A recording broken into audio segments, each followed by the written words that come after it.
चलो आ जाओ। तो इसमें देखो मैं फिर बार बता रहा हूँ, ये चीज़ अपन देखेंगे। एक तो देखो ध्यान समझना, ये 1993 से लेकर 2010 का 2-3 चीज़ें हैं। देखो कुछ क्वेश्चन तो जो है डायरेक्ट रिपीट भी होंगे, ठीक है, पहली बात। दूसरी बात, यहाँ से ये पता लगती है कि इंपॉर्टेंट थीम क्या कौन सी है, तो उनके बिहाफ पे मैं फिर आपको इंपॉर्टेंट चैप्टर जो पीडीएफ भी मैंने भेजा भी है और मैं भेजूंगा भी, ठीक है। तो वो 2 टारगेट रहता है। तीसरा ये टारगेट रहता है अपने यहाँ से कि कौन सी थीम है जो आंसर बनती है, ये चीज़ याद रखना। अब देखो जैसे पहला ही क्वेश्चन है, अब ये क्वेश्चन देखो 2022 में आया। अब आपको लगेगा कि सर ये क्वेश्चन कहाँ था, अभी मैं बताता हूँ, देखो कैसे। वैदिक काल में, ठीक है, वैदिक काल की बात कर रहा है। पहली बात ये चीज़ याद रखना, निष्क शब्द का प्रयोग एक आभूषण के लिए होता था, ठीक है, निष्क, ठीक है, ध्यान समझना, ठीक है। किंतु परिवर्तित काल में इसका प्रयोग इस अर्थ में हुआ है। अब देखो यहाँ से आपको ये थीम पता करनी है, भाई यूपीएससी का फेवरेट थीम क्या है। तो मैंने कितनी बार बताया कि आपको एंशिएंट और मिडिवल से है जो यूपीएससी हमेशा सिखाने का प्रयास करती है, ठीक है, और वो अच्छी अच्छी चीज़ें बताएगी, ठीक है, और इकोनॉमी से जो ज़्यादा रिलेटेड होगा, ठीक है, वो चीज़ें जो है बताती है। अब देखो ना 2022 का भी जाके क्वेश्चन देखो आप, उसमें भी देखो पहला ऐसा ही बनाया था, शस्त्र बनाया था, ठीक है, कृषि औजार। ये यूपीएससी की थीम नहीं है, लिपि ये नहीं। यूपीएससी की इंपॉर्टेंट थीम है सिक्का। और मैंने पहले बताया था कि हिस्ट्री अगर ऑप्शनल किसी का है तो जाके देखो, उसमें पूरा आप एक चैप्टर पढ़ते हो सिक्कों के बारे में, हर साम्राज्य के सिक्कों के बारे में पढ़ते हो। अब देखो ये चीज़ आपको अगर की हुई होती 1993 का, तो 2022 वाला क्वेश्चन आप सोल्व कर सकते थे। मैं फिर बार बार बता रहा हूँ, नॉलेज से ज़्यादा ज़रूरी होता है कि अंडरस्टैंडिंग लो पीवाईक्यू से। आप ये चीज़ सोचो कि भाई यूपीएससी के फेवरेट थीम है, जैसे विजयनगर साम्राज्य। देखो मैं, आप विश्वास नहीं करोगे, मेरा पिछले 2-3 सालों से क्वेश्चन गलत हो ही नहीं रहा, क्योंकि मुझे पता है भाई विजयनगर साम्राज्य इंपॉर्टेंट थीम है। मैं क्यों ज़्यादा सोचूं, नॉलेज से मुझे नहीं आ रहा था, परंतु मुझे पता है कि इंपॉर्टेंट थीम है ये। तो वही चीज़ अगर आप 2022 में देखोगे, भाई इंपॉर्टेंट थीम इसका सिक्का है, तो याद रखो उसने क्या पूछा था उस टाइम, फणम। फणम क्या है, सिक्का ही था। अब सोचो ऐसे रिपीट करता है यूपीएससी, और यहाँ से मैं बहुत सारे क्वेश्चन बताऊंगा जो हिस्ट्री के उधर रिपीट हुए हैं, ठीक है। तो ये चीज़ याद रखना। अब आगे ध्यान रखना, जैसे याद करो कौन कौन सी यूपीएससी फेवरेट थीम बन गई। पोर्ट यूपीएससी ने उधर 2011 से लेके 2024 तक 4 बार पूछा है। देखो ये सिक्के वाला फणम में वो पूछा, ठीक है, ये चीज़ याद रखना। विजयनगर साम्राज्य, महात्मा गांधी, ये सब इंपॉर्टेंट थीम है। भारत छोड़ो आंदोलन, ठीक है, स्वदेशी आंदोलन, ये इंपॉर्टेंट थीम है। अब ये क्वेश्चन कल भी गलत नहीं होने चाहिए आपसे, तो यहाँ से अपन ये चीज़ें सीखते रहेंगे, ठीक है। अब यहाँ देखो सॉल्यूशन पढ़ने की जरूरत नहीं है, इतना कोई ज़्यादा कोई ज़रूरत नहीं है।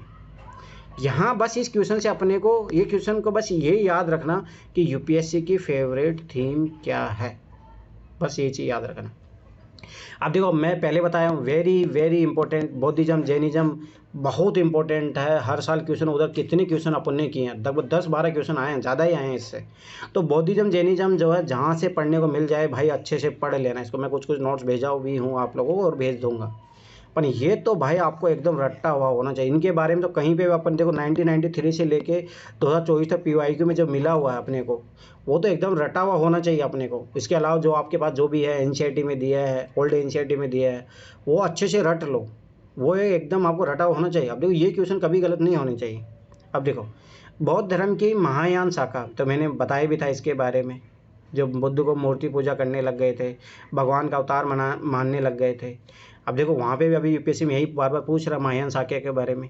औपचारिक रूप से किसके शासन काल में प्रकट हुई थी, ठीक है। तो ये चीज़ याद रखना, जो बौद्ध जो वो होती है बैठकें, उसमें शायद तीसरी बैठक का जो है अध्यक्ष कनिष्क होता है। अगर किसी का हिस्ट्री अच्छा होगा तो मुझे बताओ, ये बात सही है, तीसरी थी या चौथी थी? हाँ सर, तीसरी या चौथी में था, याद रखना ये चीज़, ठीक है। अब देखो यहाँ पे कुछ कुछ चीज़ें ध्यान से समझना। अब ये देखो यहीं से अपने को पता लग जाएगा यूपीएससी की जो सबसे फेवरेट थीम है यही है। अब देखो यहाँ पे कितने क्वेश्चन मिलेंगे, आगे भी क्वेश्चन मिल रहा है, तो हाँ इसके थोड़ा बहुत देखो पढ़ लो। इसमें प्रथम शताब्दी ईस्वी में सर फोर्थ थी, क्या थी? हाँ फोर्थ थी, हाँ वही मैं बता रहा हूँ, तीसरी चौथी उनमें से, ठीक है, याद रखना। ये कनिष्क क्या था उसका, ठीक है, याद रखना। प्रथम शताब्दी ईस्वी में कुषाण वंश के सर्वाधिक योग्य, याद रखना पहली बात है, कुषाण वंश का था कौन? कनिष्क, ठीक है, याद रखना ये चीज़ें, छोटी छोटी चीज़ें याद रखना। महान शासक था और बौद्ध महायान शाखा के अनुयायी कनिष्क के शासनकाल में कश्मीर के कुंडल वन में, याद रखना ये चीज़ भी, ये भी याद रखना। कुंडल वन कहाँ पे है? कश्मीर में बौद्ध धर्म की चतुर्थ एवं अंतिम बौद्ध संगति का आयोजन हुआ था वसुमित्र की अध्यक्षता में, ये चीज़ भी याद रखना। मैं और उपाध्यक्ष था, याद रखना, अशोक घोष। ठीक है, अब ये इन्फॉर्मेशन ऐसे जो याद होनी चाहिए आपको। इसी संगति में बौद्ध धर्म औपचारिक रूप से 2 भागों में बटा, याद रखना, हीनयान और महायान में विभाजित हो गया था। हीनयान हीन मार्गी तथा रूढ़िवादी थे, ये चीज़ याद रखना। इन्होंने बिना किसी परिवर्तन के बुद्ध के मूल उपदेशों को ग्रहण किया था। मैंने बोला था ना, ये बुद्ध को नॉर्मल इंसान मानते थे, बस हाँ उसके उपदेशों को महत्वता देते थे।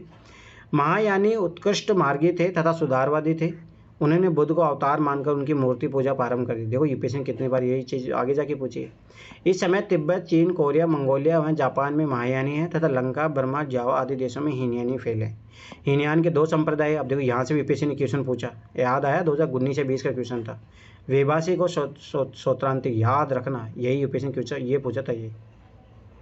तो ये याद रखना, हीनयान के 2 संप्रदाय है। अब देखो ना, जो अपने आप के जो भी है बौद्धिज्म के नोट्स है, वहाँ ये अगर ये इन्फॉर्मेशन नहीं है तो वहाँ ऐड कर लो अपनी, फिर बार बार पढ़ने की जरूरत नहीं पड़ेगी इनको, ठीक है। महायान भी 2 संप्रदाय में बट गया था, शून्यवाद या माध्यमिक, इसके प्रवर्तक नागार्जुन थे, 2024 में भी क्वेश्चन आया। विज्ञानवाद या योगाचार, इसके प्रवर्तक थे मैत्रेयनाथ। ये बहुत इंपॉर्टेंट इन्फॉर्मेशन है, याद रखना, ये पता होना चाहिए। ज्ञातव्य है कि हर्यक वंश के शासक अजातशत्रु के समय 438 ईसा पूर्व में राजगृह की सप्तपर्णी गुफा में महाकश्यप की अध्यक्षता में प्रथम बौद्ध संगीति हुई थी। ये सब पता होने चाहिए, चारों बौद्ध संगीति आपको याद होनी चाहिए। सर ये क्या है विज्ञानवाद और ये क्या बताया था आपने, विज्ञानवाद और योगाचार? ये है आपके जो महायान शाखा के है ना, उनके 2 संप्रदाय में बटा है, उनके नाम। शून्यवाद या माध्यमिक, इसके प्रवर्तक नागार्जुन थे, और विज्ञानवाद या योगाचार, इसके प्रवर्तक थे मैत्रेयनाथ। ठीक है, तो याद रखो 2022 का क्वेश्चन याद आया जिसमें योगा वशिष्ठ पूछा था, याद आया वो क्वेश्चन?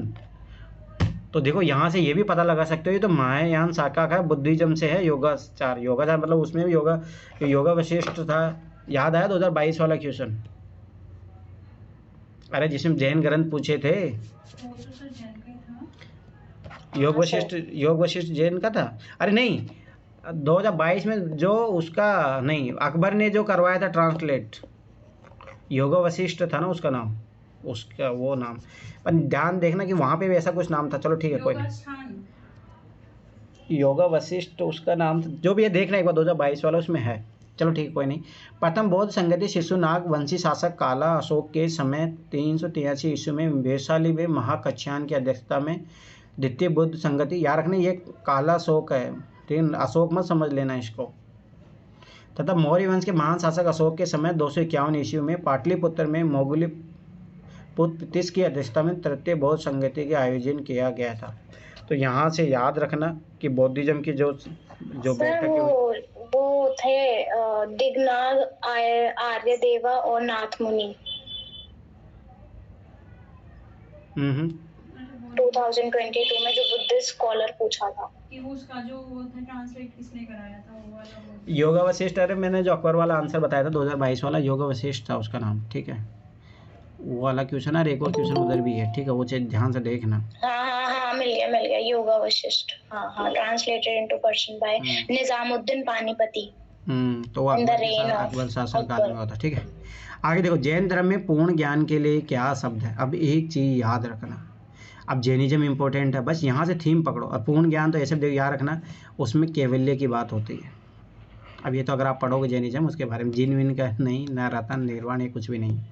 अब देखो याद रखना, जैनियों के 24वें तीर्थंकर व जैन धर्म के वास्तविक संस्थापक कौन थे? महावीर स्वामी। उन्होंने 12 वर्ष की कठिन तपस्या के पश्चात 42 वर्ष की आयु में झम्बी ग्राम के समय रिजु पालिका नदी, याद रखना ये चीज़, के किनारे सर्वोच्च अथवा पूर्ण ज्ञान की प्राप्ति हुई थी। इसी पूर्ण ज्ञान को ही कैवल्य कहा गया। कैवल्य प्राप्त हो जाने के बाद स्वामी महावीर कैवलिन जिन अर्थात विजेता, अहर्य मतलब योग्य, निर्गंत मतलब बंधन रहित कहलाए, ठीक है। जैन धर्म के 3 रत्न है, सम्यक ज्ञान, सम्यक श्रद्धा, सम्यक आचरण, चरित्र। ज्ञात है कि निर्वाण बौद्ध धर्म का परम पद लक्ष्य है, जिसका अर्थ है दीपक का बुझ जाना, अर्थात जन्म मरण चक्र से मुक्त हो जाना, ठीक है। तो ये चीज़ अब देखो यहाँ से देखो कितने क्वेश्चन पूछ रहा है, तो यहीं से पता लगा। जो दीपक का बुझ जाना है ना, ये अभी जो हमने टेस्ट दिया था ना, उसमें भी आया था कि मतलब क्या होता है, मतलब जब आप जैनिज्म में एनलाइटनमेंट पा लेते हो तो। अच्छा ठीक है, हो सकता है। PYQ याद रखो। हाँ PYQ अभी जो कल दिया है उसमें था ये। अरे उसमें हो ही नहीं सकता सर, उसमें बौद्ध के लिए था कि तृष्णा से मुक्ति। हाँ हाँ वही वही। तो उठा के फेंक दूँ उल्टा सुल्टा। तो मतलब वही तो उसका मतलब तो वही होगा ना। No no. जैन तीर्थंकरों के क्रम में अंतिम कौन था? ये तो अभी देखो इसी में पढ़े, महावीर था तो 24वां था, याद रखना। ठीक है, पहला था, याद रखना, ऋषभ देव, याद उसमें रखना। तो वो वाला सही था ना, स्वयं की शून्यहीनता। स्वयं की शून्यहीनता किसमें? नहीं, यही वाला जो क्वेश्चन बोले लोग, उसमें तृष्णा वाला। कृष्णा वाला।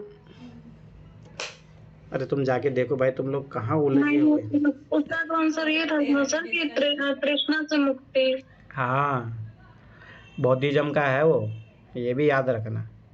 और मैंने बताया तो था उसका लॉजिक। तुम लोग मैं फिर बार बार भाई, वो तो रटे हुए, उनमें भी डाउट कर रहे हो, सोचो तुम लोग। अब देखो इधर, पहले चलो सुन लो इधर, ऋषभ देव याद रखना, इनका प्रथम था। ठीक है, प्रथम था। और ये है ना, अगर आप इसको देखोगे तो वेदों में इसका उल्लेख है। ठीक है, इसीलिए जैनिज्म याद रखना, मैंने उस दिन भी बताया था, बौद्धिज्म से पुराना है। ये चीज़ याद रखना, ये भी यूपीएससी क्वेश्चन पूछ सकते हैं। पार्श्वनाथ शायद 23वां होता है शायद, अभी देखेंगे, शायद इसमें लिखा भी होगा। ठीक है, तो ये चीज़ याद रखना। अब देखो, जैन परंपरा के अनुसार इस धर्म में कुल 24 तीर्थंकर हुए हैं। 24 तीर्थंकरों में ऋषभ देव को जैन धर्म का संस्थापक, प्रवर्तक एवं प्रथम तीर्थंकर रूप में जाना जाता है, याद रखना। इसके ऋषभ देव के बारे में बहुत कुछ जानता हूँ, मैंने पढ़ा है, मैंने महाभारत पढ़ा, उस सॉरी महाभारत नहीं, भागवतम पढ़ा, तो उसमें मैं जानता हूँ ऋषभ देव के बारे में। ठीक है, अब इस किसी सुनने का मन हो तो मैं बता दूंगा स्टोरी, मतलब मेरा कहने मतलब मैं इनको जानता हूँ अच्छे तरीके से। ठीक है, पार्श्वनाथ जैन धर्म के 23वें ऐतिहासिक तीर्थंकर थे। ठीक है, याद रखना, पार्श्वनाथ 23वें थे। ठीक है, पार्श्व के अनुयायियों को निर्गंत कहा जाता था, ये चीज़ याद रखना। महावीर स्वामी जैन धर्म के अंतिम 24वें तीर्थंकर थे तथा निर्ग्रंथ मतलब अनुयायी है, उनको कहा जाता था। अब ये तो मुझे भी नहीं पता निर्गंथ क्या होता है, छोड़ो, सर्च कर लेना। बंधन रहित, निर्ग्रंथ का मतलब बंधन रहित होता है शायद, अभी ऊपर देखा था मैंने।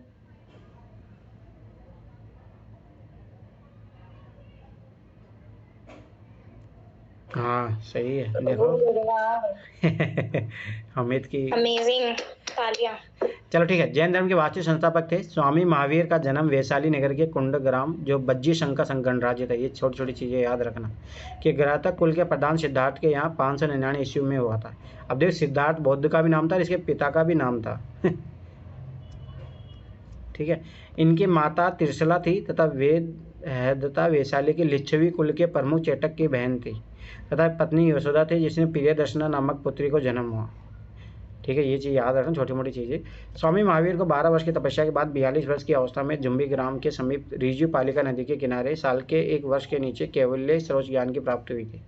अब देखो ये साल कौन सा ट्री होता है? अरे साल होता है ना, साल का पेड़ नहीं जानते, जो भी इधर पाया जाता है, छत्तीसगढ़ एमपी इधर पाया जाता है। ठीक है, अब दूसरी बात याद रखना कि बुद्ध को कौन से वृक्ष के नीचे हुआ था? पीपल के पेड़ के नीचे। बहुत वृक्ष था सर। हाँ, मतलब बहुत वर्ष तो उसको बाद में बोला गया, पर वो कौन सा वृक्ष था, पेड़? पीपल था क्या? नहीं सर, मतलब क्या पूछ रहे थे?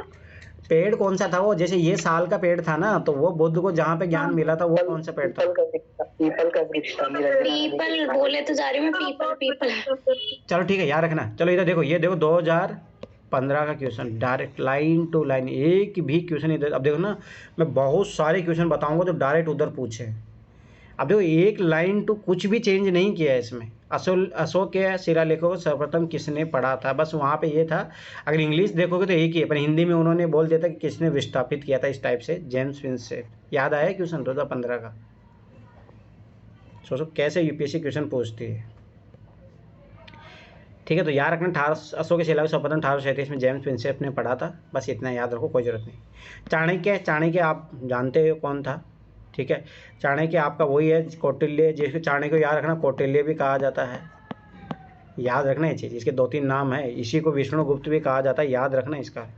और यूपीएससी इस टाइप का गेम खेलती है, जिनके 1-2 नाम होते हैं उनसे पूछता है। देखो चाणक्य प्राचीन भारत के राजनीतिक चिंतक तथा कूटनीतिक थे, याद रखना। इतने अर्थशास्त्र नाम की एक वो मतलब बुक लिखी थी, अर्थशास्त्र नाम की, याद रखना। दूसरी बात एक चीज़ याद रखना, ये इकोनॉमी की बात नहीं करता है, ये प्रशासनिक व्यवस्था की बात करता है, मतलब पॉलिटिकल बातें करता है, ये चीज़ याद रखना।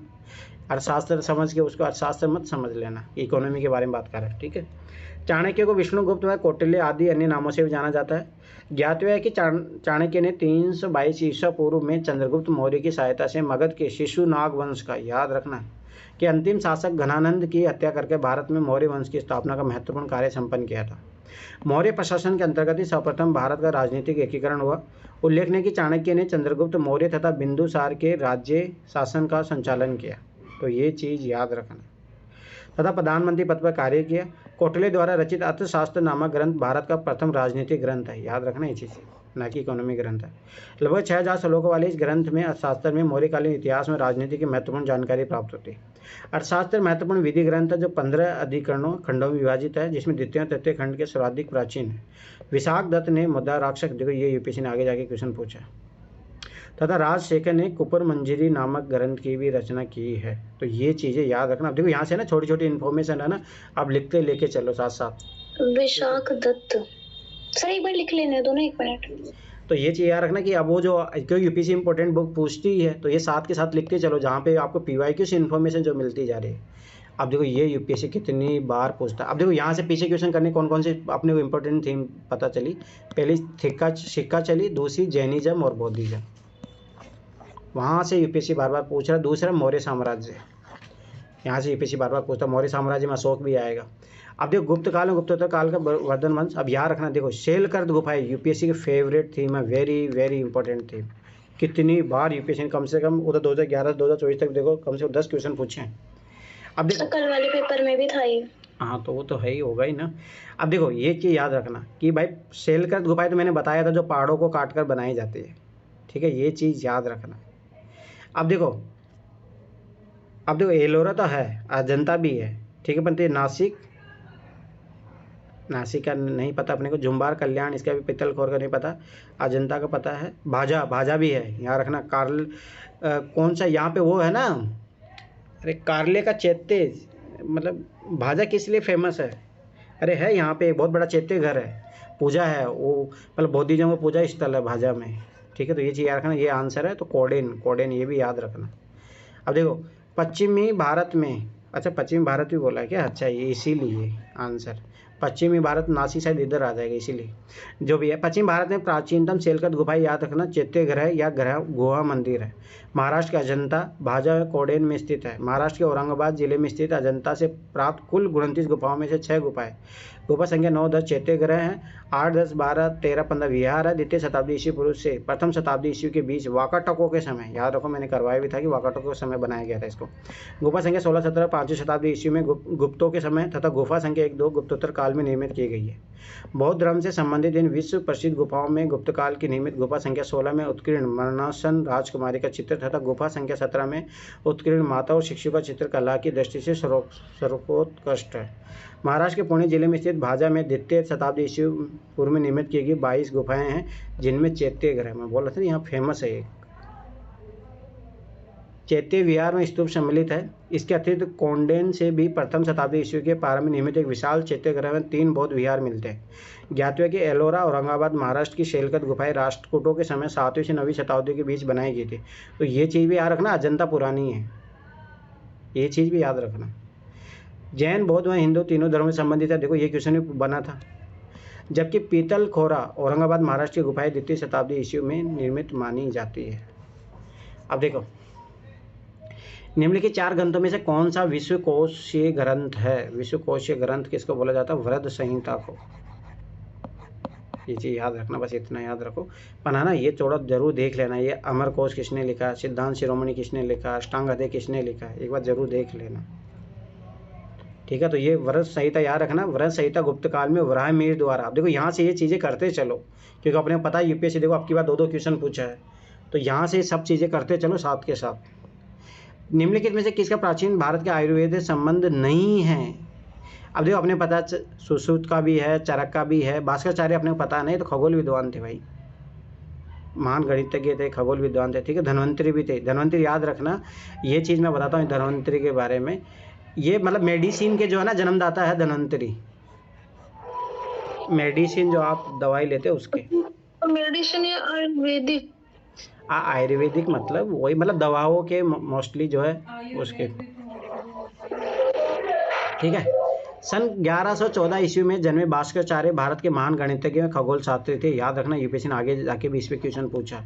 इनका आयुर्वेद शास्त्र से कोई संबंध नहीं था। भास्कराचार्य द्वारा लिखित गणित ग्रंथ लीलावती, अब ये याद रखना, इनका सब लिख के चलो साथ साथ। लीलावती तथा खगोल विद्या से संबंधित ग्रंथ सिद्धांत शिरोमणि, फिर ऑप्शन भी दिया था ये। प्रश्न में प्रस्तुत शेष 3 प्राचीन भारतीय अस्थिर चरक सुश्रुत व धन्वंतरी आयुर्वेद के प्रसिद्ध चिकित्सक थे।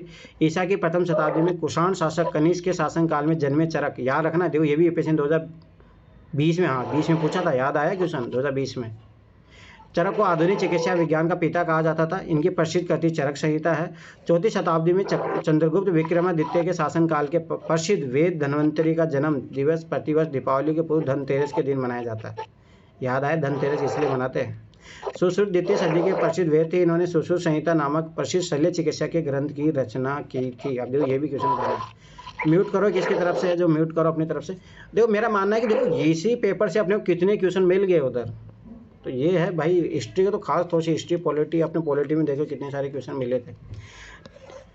निम्नलिखित आउटलाइन पर ध्यान दीजिए। अपने लगभग 30 वर्ष के व्यापक यात्री जीवन में उसने पूरी गोलार्ध के विस्तृत भूभाग की यात्रा की। उस विशाल भूभाग को देखा जिसमें आज कोई 44 देश आते हैं और कुल मिलाकर लगभग 73,000 मील की दूरी चलकर पार की। सोचो कितना बड़ा आदमी होगा, कितना टाइम दिया होगा इसने।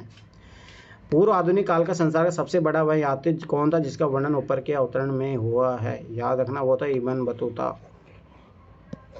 अब देखो इनके बारे में थोड़ा थोड़ा देख लेना, यूपीएससी ने क्वेश्चन पूछे हैं इनके बारे में भी। मोरक्को का इब्न बतूता भूभाग की लंबाई और विशालता की दृष्टि से मोरक्को पोलो से भी बड़ा घुमक्कड़ था। उसने दक्षिण अफ्रीका, पश्चिमी अफ्रीका, दक्षिणी पूर्वी यूरोप, मध्य यूरोप, भारतीय उपमहाद्वीप, मध्य एशिया, दक्षिण पूर्वी एशिया, चीन, सोचो कि 44 देशों में लगभग 73,000 मील 1,17,000 किलोमीटर की दूरी अपने 30 वर्षों के यात्री जीवन में तय की थी। इब्न बतूता मोहम्मद बिन तुगलक के समय भारत आया था। ये चीज़ याद रखना और कोई काम की नहीं है, बस ये याद रखना, ठीक है। चोलों के अधीन ग्राम प्रशासन के बहुत से ब्यूरो जिन शिलालेखों से मिले हैं वो कहाँ पे है? उत्तर मेरेरू। अब देखो ये चीज़ याद रखना। अब देखो ये साउथ के नाम है, थोड़ा बस इनको ये देखते चलो, ऑब्जर्व करते चलो। चोल सम्राट परांतक के शासन में 12वें-14वें वर्ष में प्रसिद्ध उत्तर मेरेरू का अभिलेख से चोलकालीन स्थानीय स्वशासन व ग्राम प्रशासन अवस्था का समग्र चित्र उपलब्ध होता है। स्थानीय ग्राम शासन प्रणाली के चोल व्यवस्था की प्रमुख विशेषता है चोल अभिलेख में मुख्यतः 3 प्रकार की ग्राम सभा को उल्लेख किया गया है, उर सभा या महासभा या नगरम। अब देखिए याद रखना, बहुत बार रिपीटेशन है, इनका पैटर्न में पूछ लेगा, तो ये भी चाहिए याद रखना। उनमें उर तथा सभा बालिग सदस्यों द्वारा निर्मित होती थी। गाँव के सभी कार्यों देखरेख की कार्यकारिणी समिति करती थी, जिसे वारियम कहते थे। नगरम व्यापारी समुदाय की महत्वपूर्ण प्रशासकीय सभा थी। तंजावुर जो चोलों की राजधानी थी, जो कांचीपुरम पल्लव की राजधानी थी। अब ये पता होना चाहिए, राजधानी से रिलेटेड रिपीटेशन क्वेश्चन पूछा भी होता। अब देखो निम्नलिखित में से किसको दक्षिण भारत के विशेषकर चोल युग के स्थापत्य को विश्व में श्रेष्ठतम प्रतिमा रचना माना जाता है? तो ये तो नटराज है, चोल के काल में तो बनी थी, ये तो बहुत फेमस है भाई, विश्व में ख्याति प्राप्त की है। तो ये आप देखो तो नटराज तो भाई, अब देखो ये फेवरेट थीम है। यूपीएससी मेंस में भी क्वेश्चन पूछा है इस पर, पीटी में भी क्वेश्चन पूछा, मेंस में भी आया 2013 के पेपर जाके देखना आप। दक्षिण भारत में चोल वंश की स्थापना विजयालय ने की थी। अब देखो ये भी 2020 का क्वेश्चन। महान चोल शासकों ने न केवल दृढ़ स्थापत्य कला को विकास के चरमोत्कर्ष पर पहुंचाया, अपितु तक्षण कला व मूर्ति कला में उल्लेखनीय सफलता प्राप्त की। चोलों के समय निर्मित धातु मूर्ति में नटराज शिव की कांस्य प्रतिमा का विश्व के श्रेष्ठतम मूर्ति शिल्प में एक माना जाता है। चोल शासक राजा राज प्रताप ने तंजौर में राजा राजेश्वर तथा बृहदेश्वर मंदिर का तथा उसके पुत्र, अब खैर मेंस में भी क्वेश्चन था अब की बार इनके बारे में, चोलों के बारे में। पुत्र राजेंद्र प्रथम ने गंगई चोलपुरम में बृहदेश्वर मंदिर का निर्माण कराया। बृहदेश्वर मंदिर की दीवार पर जनता की चित्रकला से प्रभावित चित्रकारी की गई है। अभी बेसिक चीज़ें याद रखना। अब देखो ये भी वेरी वेरी इंपॉर्टेंट, किसने कौन सा ग्रंथ लिखा, अब ये ग्रंथ वाले याद रखना बहुत इंपॉर्टेंट है, इसलिए यूपीएससी देखो अभी भी पूछ रही है। इनमें कौन सा युग्म सही सम्मिलित है? तो इसमें याद रखना कि महेंद्र वर्मन का जो है मत विलास प्रहसन है। उसके अलावा देखो कृष्णदेव राय का तो मैंने बताया भी था उस टाइम, शायद इसमें लिखा भी होगा, देखो पढ़ो। दक्षिण के पल्लव राजवंश का महान शासक महेंद्र वर्मन के एक महान कवि था, संगीतक था, निर्माता था। उसने मत विलास प्रहसन नामक प्रसिद्ध हास्य ग्रंथ की रचना की थी।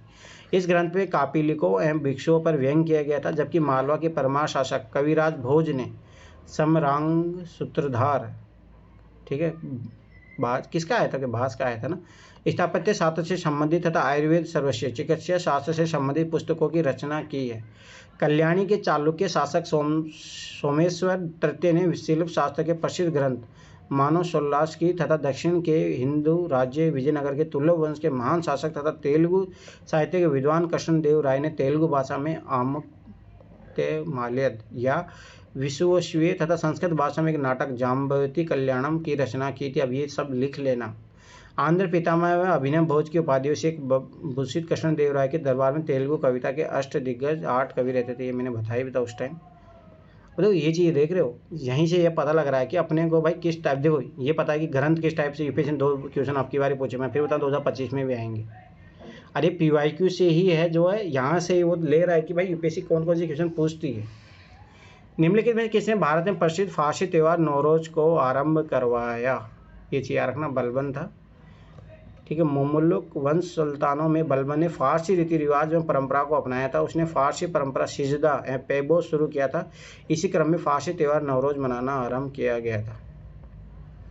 अभी देखो छोटे छोटे क्वेश्चन है, बस ये चीज़ यार। अब देखिए कथन कारण वाले, जिनके गलत होते हैं कथन कारण वाले, इन कथन कारण वाले क्वेश्चनों को प्रैक्टिस करो बार बार, तो गलत नहीं होंगे।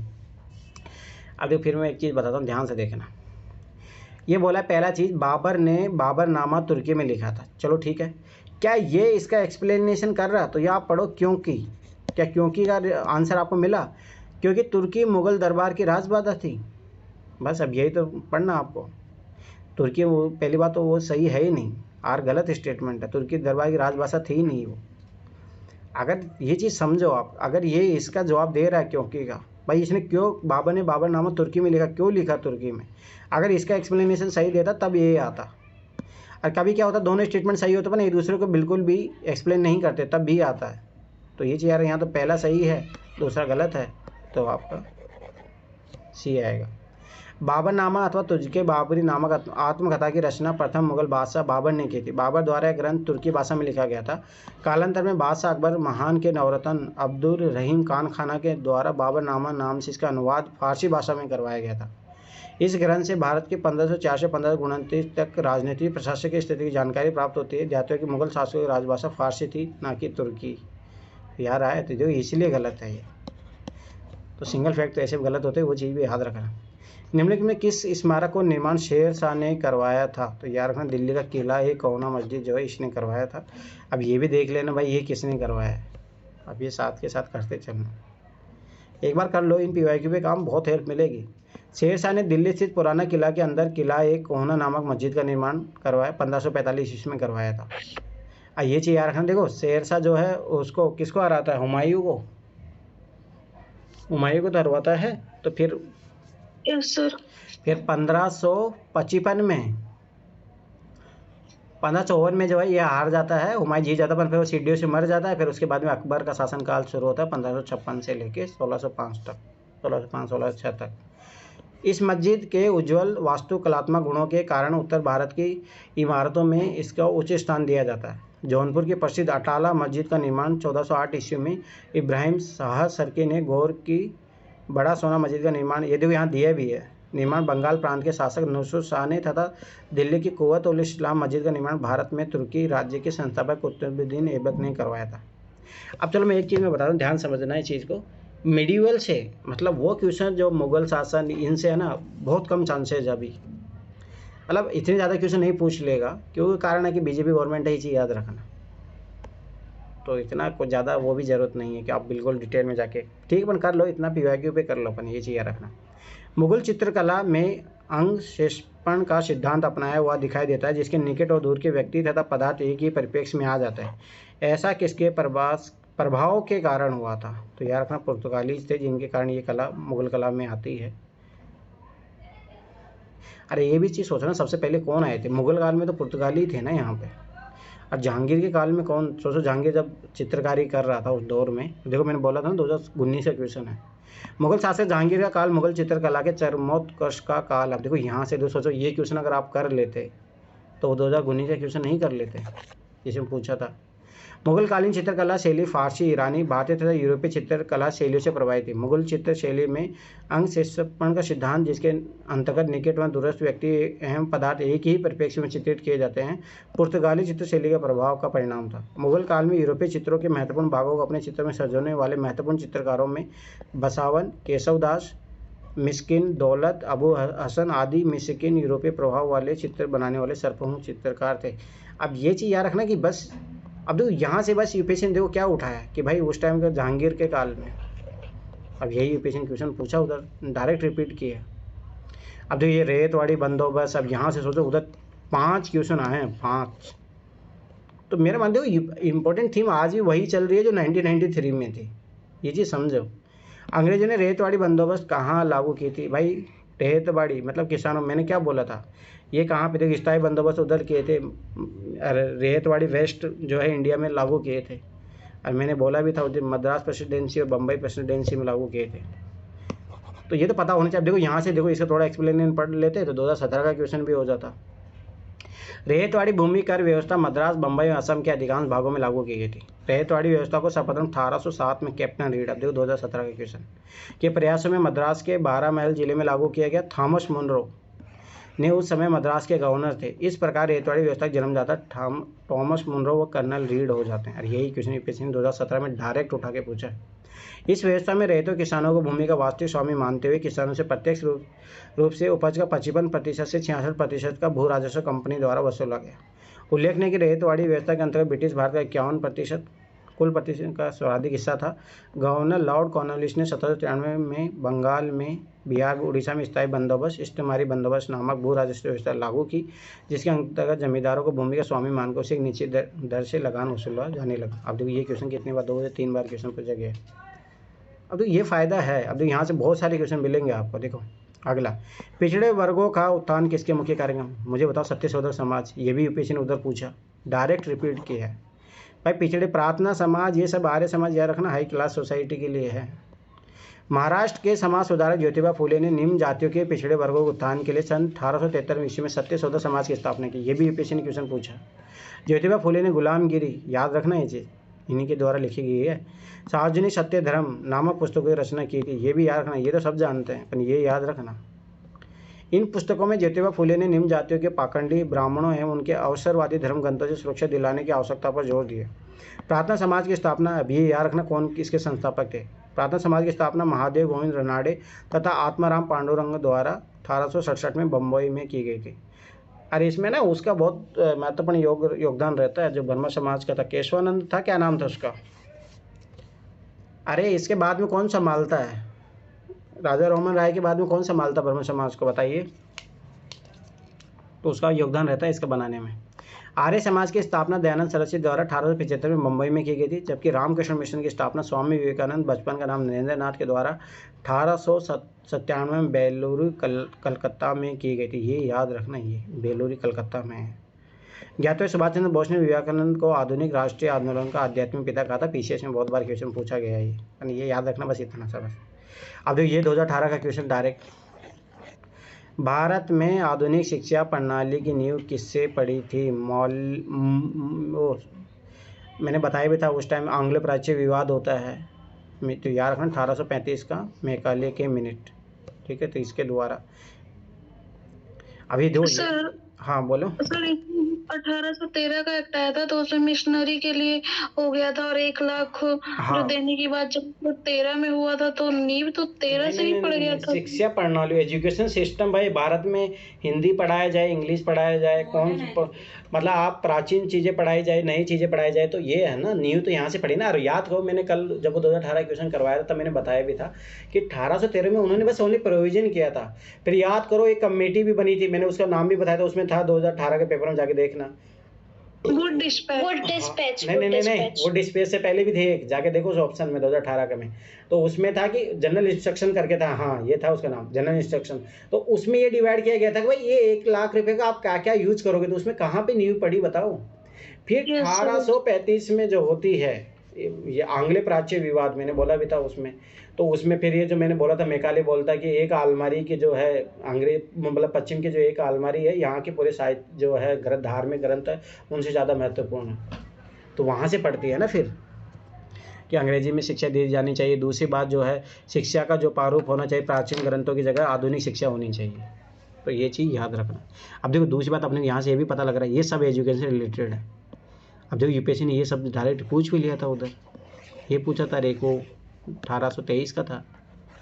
तो देखो कैसे फ़ायदा। अब ये चीज़ दूसरी बात देखो ये इंपॉर्टेंट है, एजुकेशन इंपॉर्टेंट है यूपीएससी थीम। अब यूपीएससी ने यहाँ से देखो कितने क्वेश्चन पूछे हैं आगे जाके। British governor general William Bentinck ने देसी या अंग्रेजी किस भाषा के माध्यम से शिक्षा दी जाए कि विवाद का समाधान करने के लिए अपनी काउंसिल के विधि सदस्य लॉर्ड मैकाले की अध्यक्षता में लोक शिक्षा समिति का गठन किया। 2 फरवरी 1835 को मैकाले ने अपना प्रसिद्ध स्मरणार्थ लेख मैकाल मिनट प्रस्तुत किया, जिसमें भारतीय भाषा में साहित्य की आलोचना करते हुए आंग्ल भाषा को शिक्षा का माध्यम बनाने की सिफारिश की।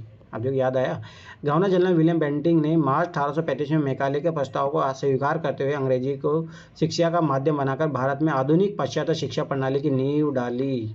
ज्ञात है कि 1813 के चार्टर एक्ट में सर्वप्रथम भारत में शिक्षा प्रसार हेतु 1 लाख रुपए की व्यवस्था की गई थी ओनली। 1882 में लॉर्ड रिपन द्वारा गठित हंटर कमीशन ने प्राथमिक शिक्षा के बारे में अपने सुझाव दिए थे। ये चीज़ याद रखना। 1854 में लॉर्ड डोलोजी द्वारा गठित किए गए चार्ल्स वुड के डिस्पेच में लोक शिक्षा विभाग की स्थापना तथा लंदन विश्वविद्यालय की तर्ज पर बम्बई, कलकत्ता, मद्रास में एक विश्वविद्यालयों की स्थापना का सुझाव दिया गया था।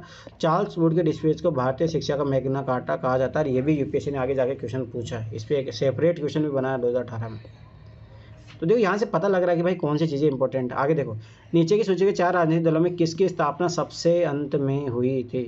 तो याद रखना आखिरी कांग्रेस ही है, उसके बाद में किसी का होता भी नहीं, याद रखना। फिर बाद में क्योंकि कांग्रेस सबको समाहित कर लेता है, ये चीज़ याद रखता है, इसलिए बाद में कोई नए संगठन बनते भी नहीं है।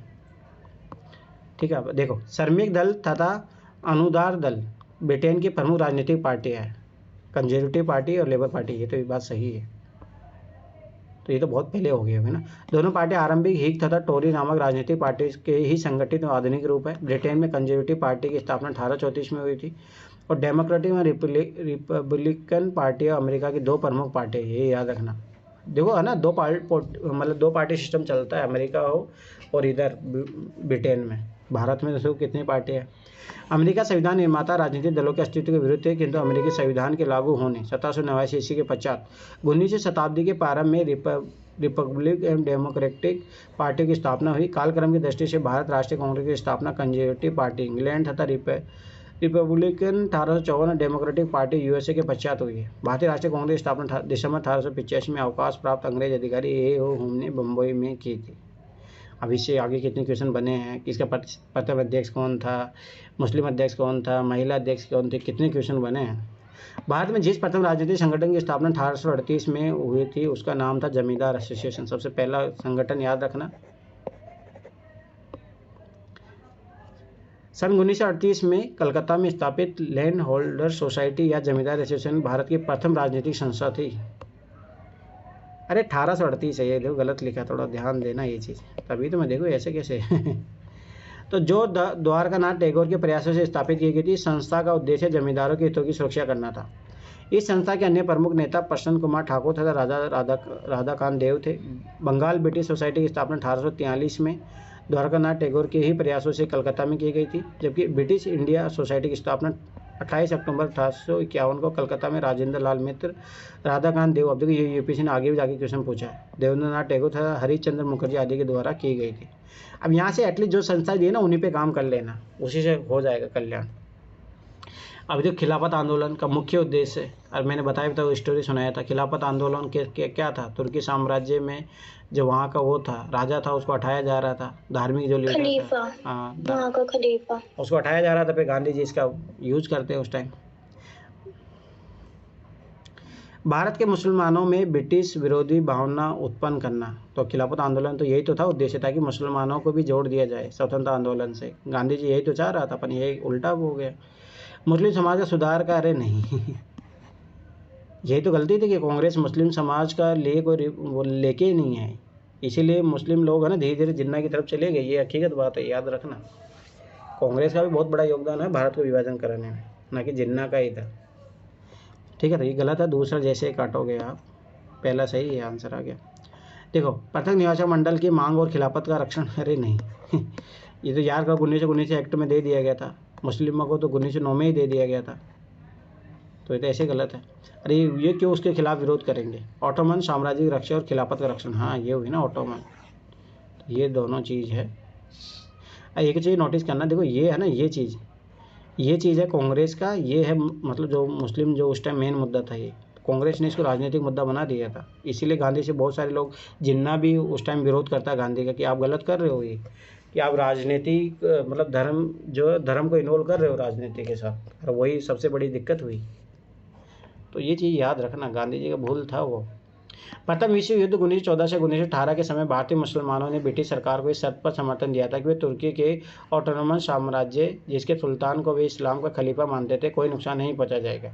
परंतु युद्ध के बाद ब्रिटिश सरकार ने अपने इस वादे को तोड़ते हुए सेवर्स की संधि 10 अगस्त 1920 के अंतर्गत तुर्की के ऑटोमन साम्राज्य का विभाजन कर दिया। इसके विरुद्ध भारतीय मुसलमानों ने अली बंधु, मोहम्मद अली व शौकत अली के नेतृत्व में खिलाफत आंदोलन प्रारंभ कर दिया।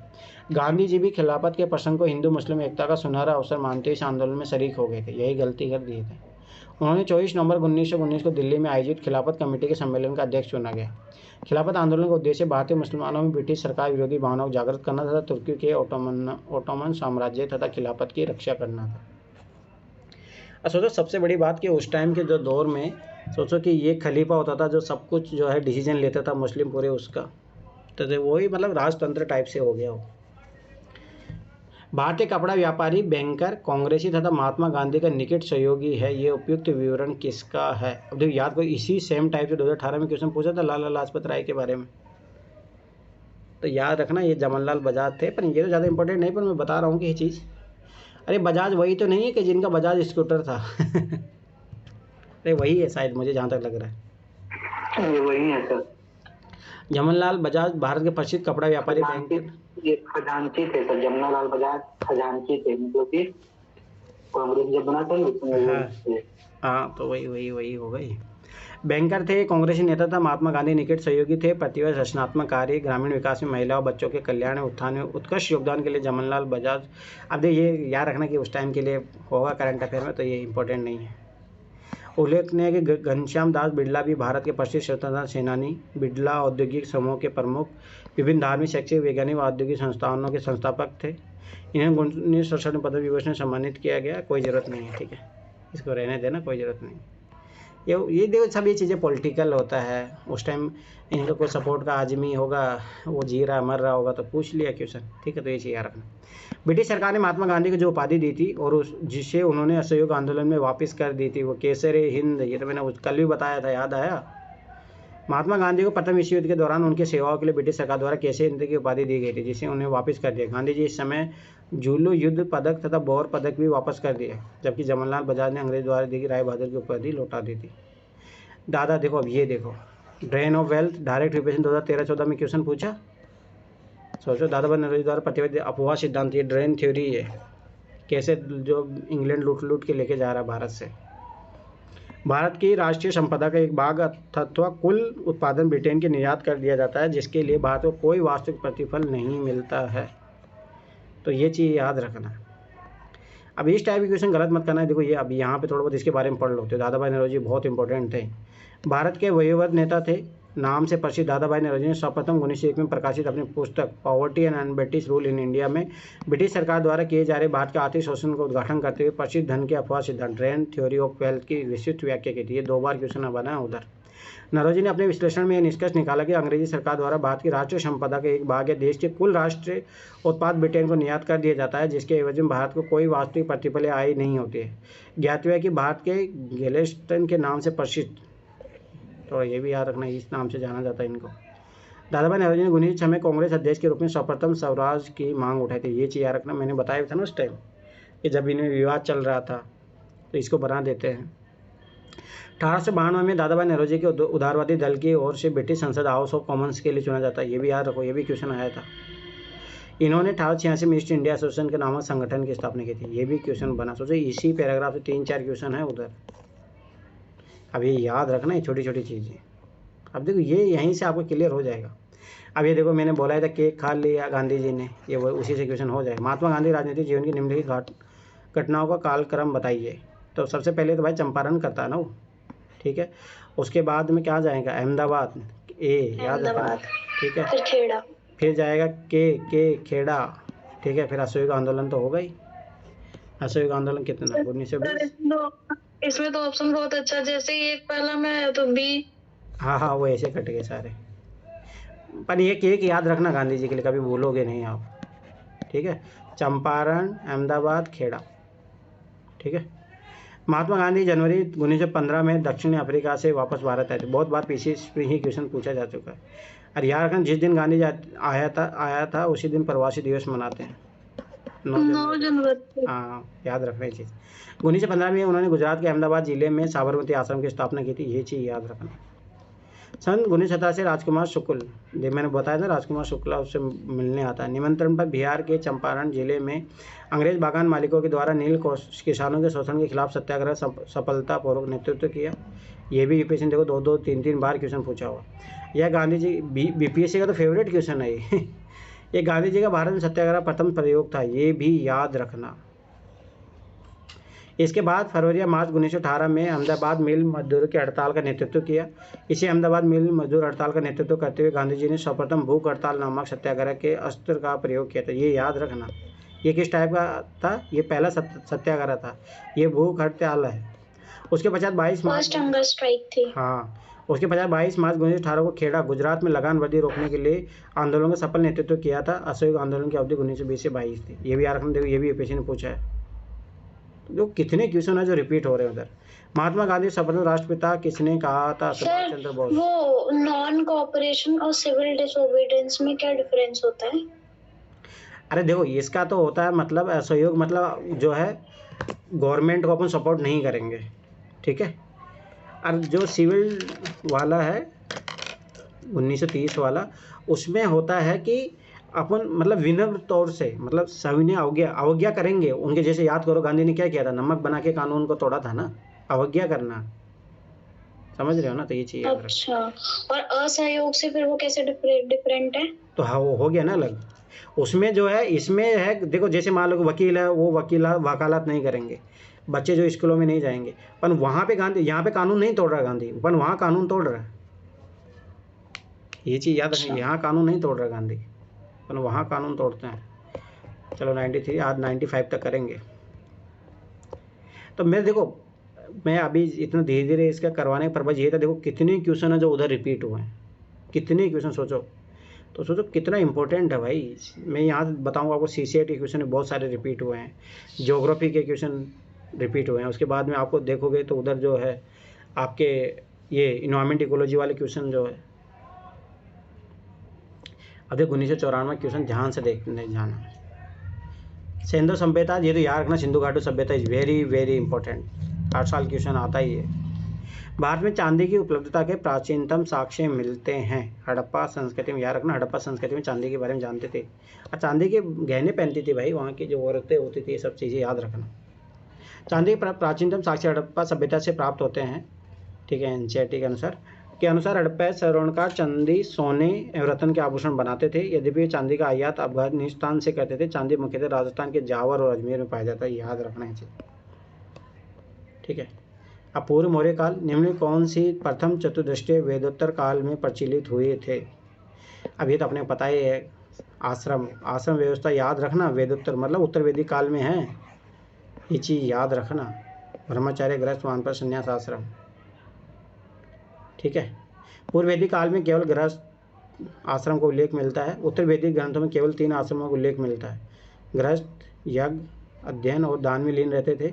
मुनि जो है तपस्या करते थे। ब्रह्मचारी आचार्य शिष्य के साथ रहते थे। और संन्यास का प्रचलन सूत्र काल या महाकाव्य काल में होता है। तो ये सब चीज़ें याद रखना, कैसे कैसे धीरे धीरे डेवलप होती है।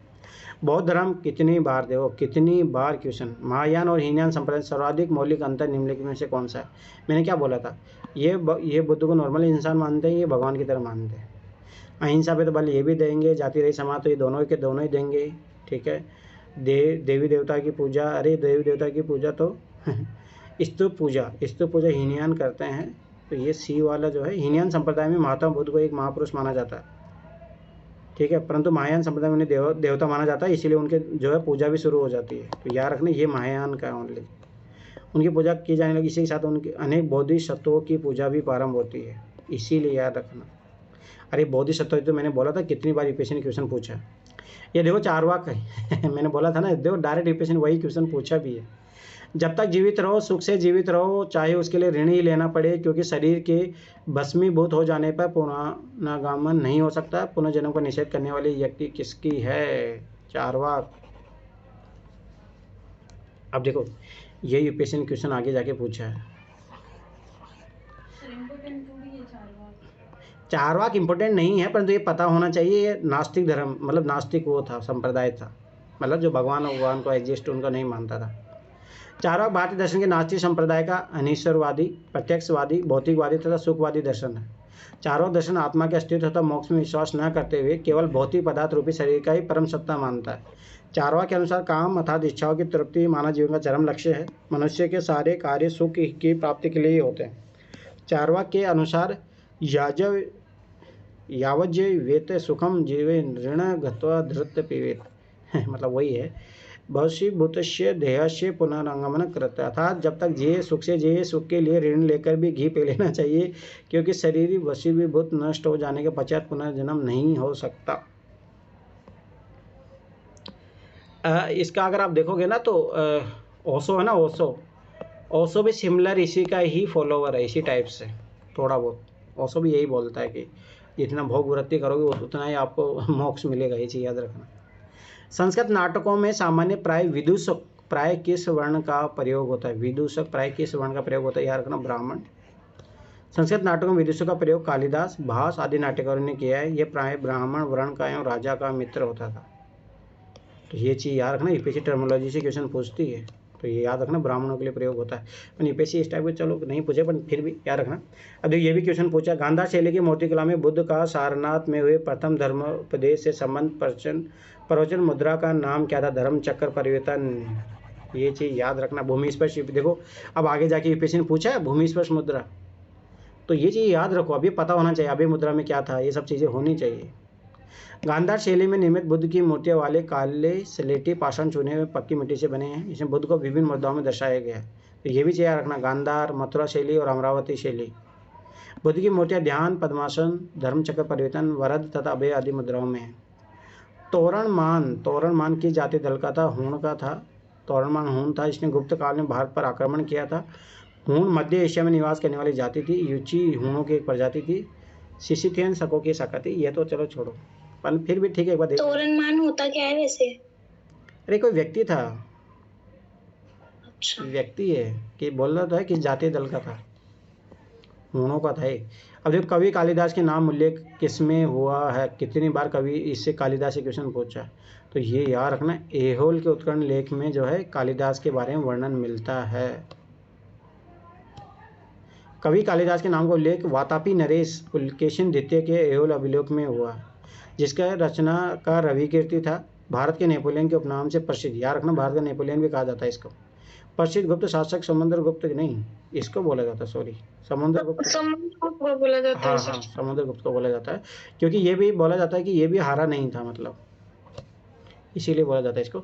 समुद्रगुप्त के विजय अभियानों का वर्णन उसके दरबारी कवि हरिसेन द्वारा इलाहाबाद स्तंभ में उल्लेख किया गया। ये याद रखना, बहुत इंपॉर्टेंट। देखो अभी इनके एक्सप्लेनेशन करा। मेरा मानना ना 1993 से लेके ये सबसे बेस्ट बुक है 2010 तक। ना मुन्नाल वाली वो कोई काम की बुक नहीं है, ये बहुत अच्छी बुक है। इसमें देखो एक ऑप्शन को भी काम किया गया, इसलिए मैं यहाँ से डायरेक्ट ही पढ़ा रहा हूँ आपको। तो याद रखना, और कोई बुक रेफर मत करना 1993 से लेके 2010 तक। और उधर भी 2011 से लेके 2024 तक जो है दृष्टि वाला बुक तो रेफर करना मत, क्योंकि जो दृष्टि में लिखा वो मैं सब करवा दिया हूँ।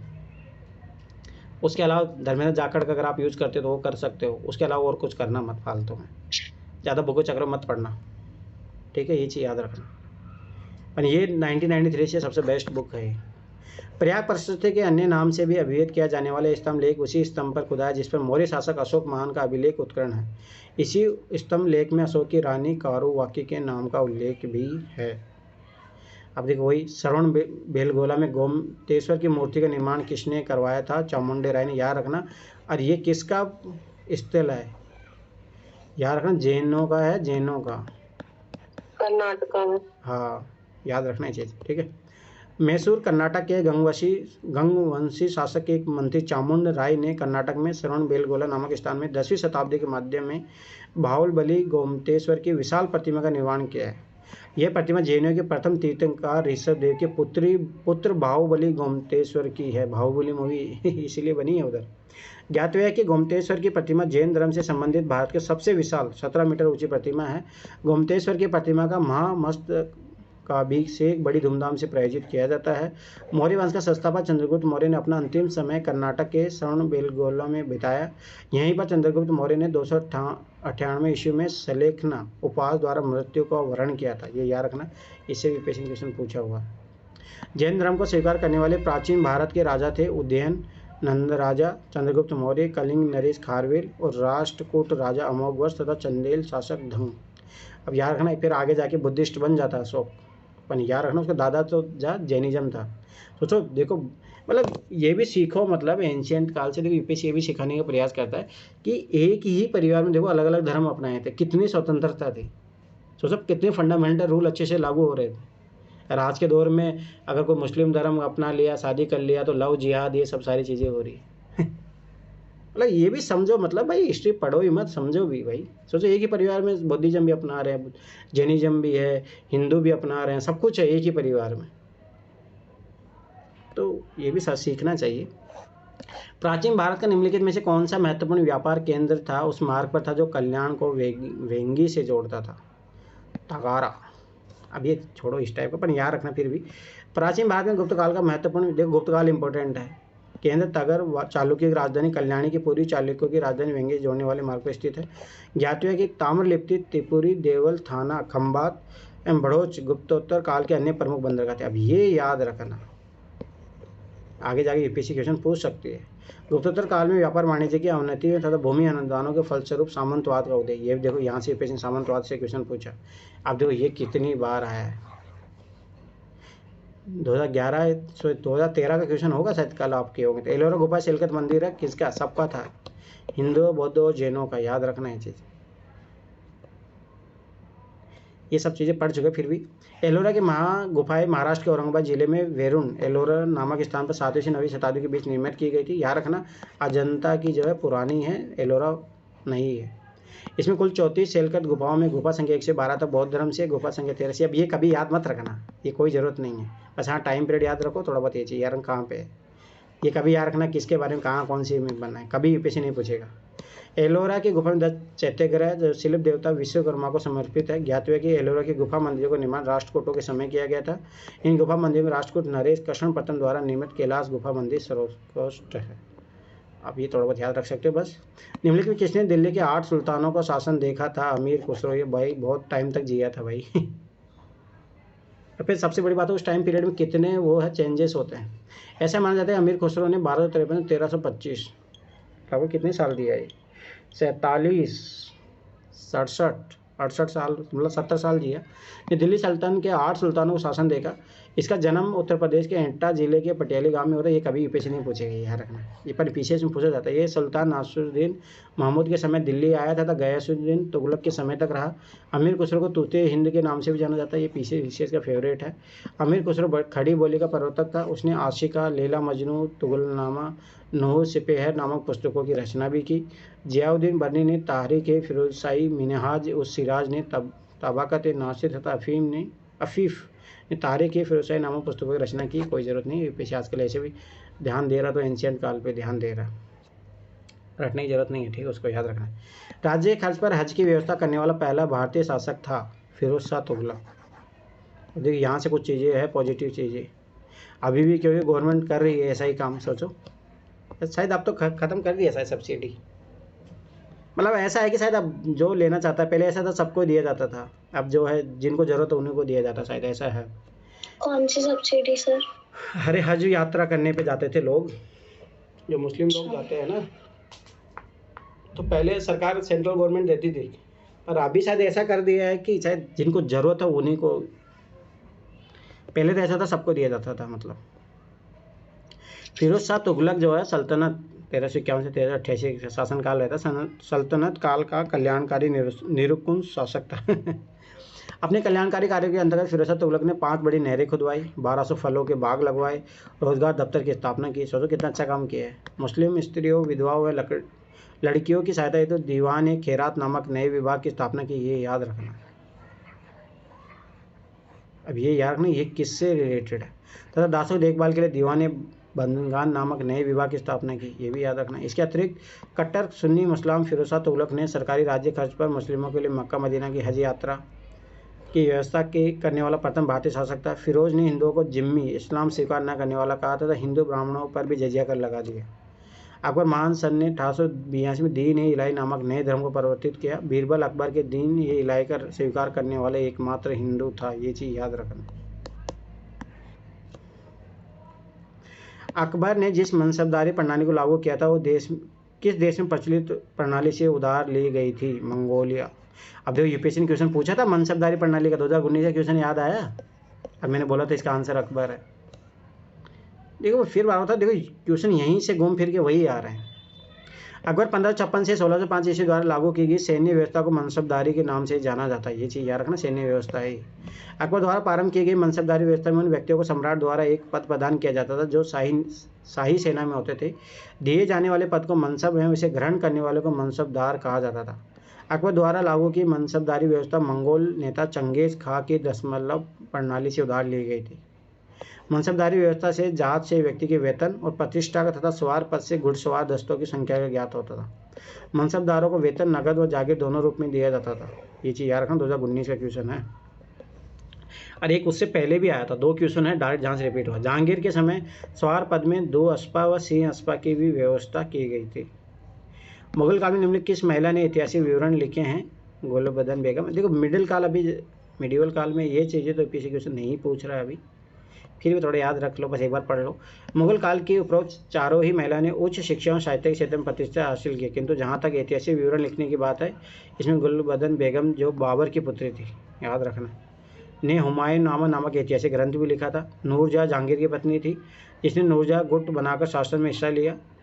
जहाँ आरा बेगम शाहजहाँ की बड़ी पुत्री थी जिसने उत्तराधिकार के युद्ध में दारा का साथ दिया था। दारा सिंह को याद रखना, जिसको मरवा देता है औरंगजेब।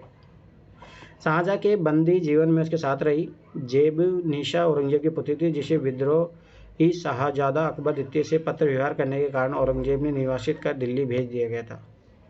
याद रखो, उस मूवी में भी है ये।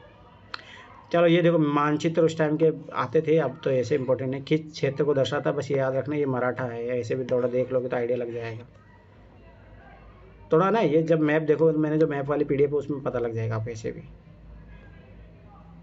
17वीं शताब्दी में मुगल साम्राज्य विघटन के पश्चात शिवाजी तथा पेशवाओं के अधीन मराठा शक्ति की स्थापना भारत के वर्तमान महाराष्ट्र, कर्नाटक, आंध्र प्रदेश, गोवा के कुछ भागों में हुई। तो ये चीज़ भी याद रखना कहाँ पे इसका होता है। अब देखो मिडिवल काल से ये ज़्यादा भी इंपॉर्टेंट नहीं, पर एंशिएंट तो बहुत इंपॉर्टेंट है। मिडिवल में पूछेगा तो पॉजिटिव चीज़ें पूछेगा। सहायक संधि को स्वीकार करने वाला पहला भारतीय शासक था हैदराबाद का निजाम। अब ये याद रखना, ये यूपीएससी में बहुत बार क्वेश्चन पूछा है।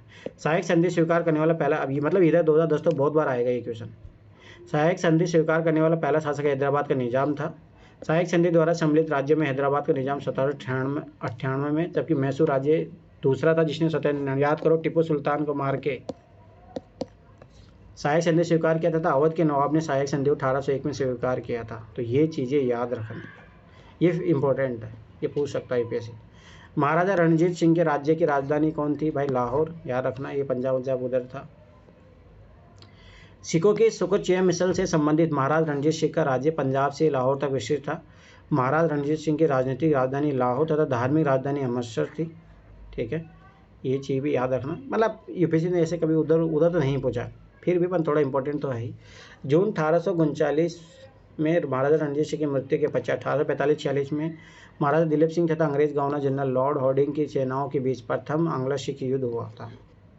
ठीक है, सन 1848-49 में लॉर्ड डलहौजी के समय द्वितीय आंग्ल सिख हुआ, तो इसमें हारे जाता है, फिर उनको बंदी बना के भेज दिया जाता है।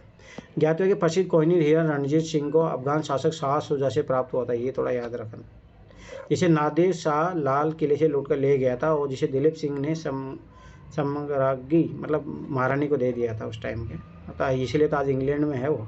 उल्लेखनीय रणजीत सिंह ने अपनी राजधानी लाहौर में एक तोपखाना खोला था जिसमें मुस्लिम तोपची नौकरी पर रखे गए थे। अब देखो ये भी याद रखना कि वो बोला गया था ना, पर वो तो उससे पहले भी था, मुगल काल से भी पहले था।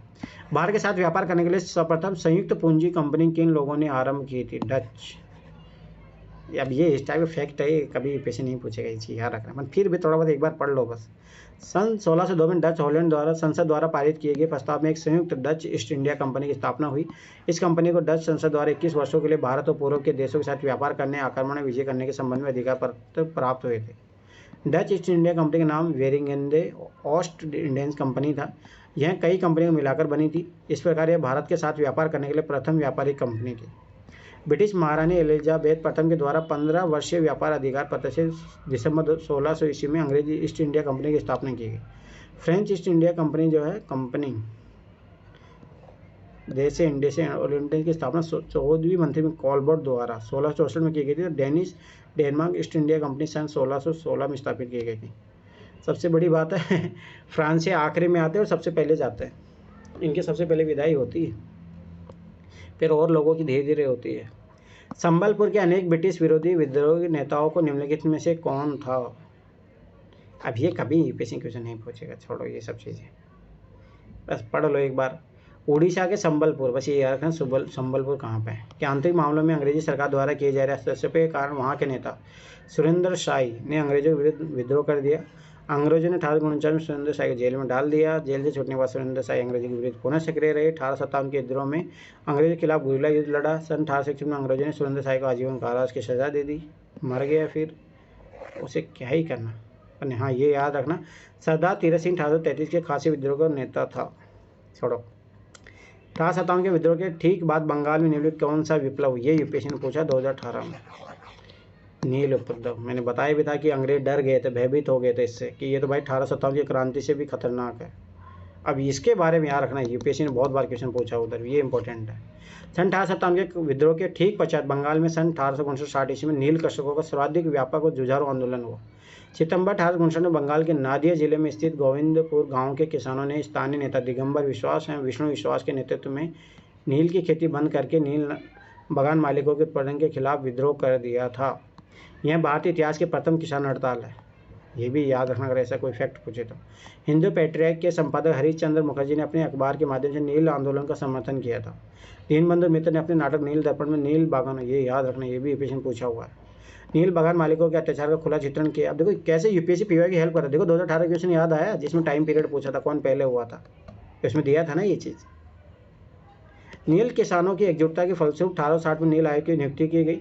इस आयोग ने किसानों को रेत की नील की खेती करने की बाध्यता से मुक्त कर दिया। पाबना किसान विद्रोह 1873-76 ईस्वी में ईशान चंद्र राय एवं शंभूपाल के नेतृत्व में हुआ था। बंगाल का सन्यासी विद्रोह, अब देखिए ये क्वेश्चन भी बना था उधर, के बीच तीर्थयात्रा करके विरुद्ध हुआ था। सन्यासी विद्रोह का उल्लेख बंकिम चंद्र चटर्जी ने, ये याद रखना, ये बहुत बार रिपीट होगा, ने अपने उपन्यास आनंद मंठ में किया था। संताल आदिवासी विद्रोह भागलपुर राजमहल में 1855-56 में सिद्धू कानू के नेतृत्व में किया गया था।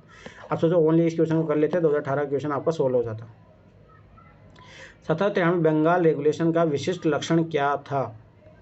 उसमें हिंदू और मुसलमानों की स्वीकृति विधियों को भी स्थान दिया गया था। मैंने बोला था 1773 का जो रेगुलेटिंग एक्ट था, याद रखना, तो उसमें क्या हुआ था, उसमें देखो कलकत्ता कोर्ट की भी स्थापना की गई थी। मदरसाओं की स्थापना फिर आगे जाके किया जाता है।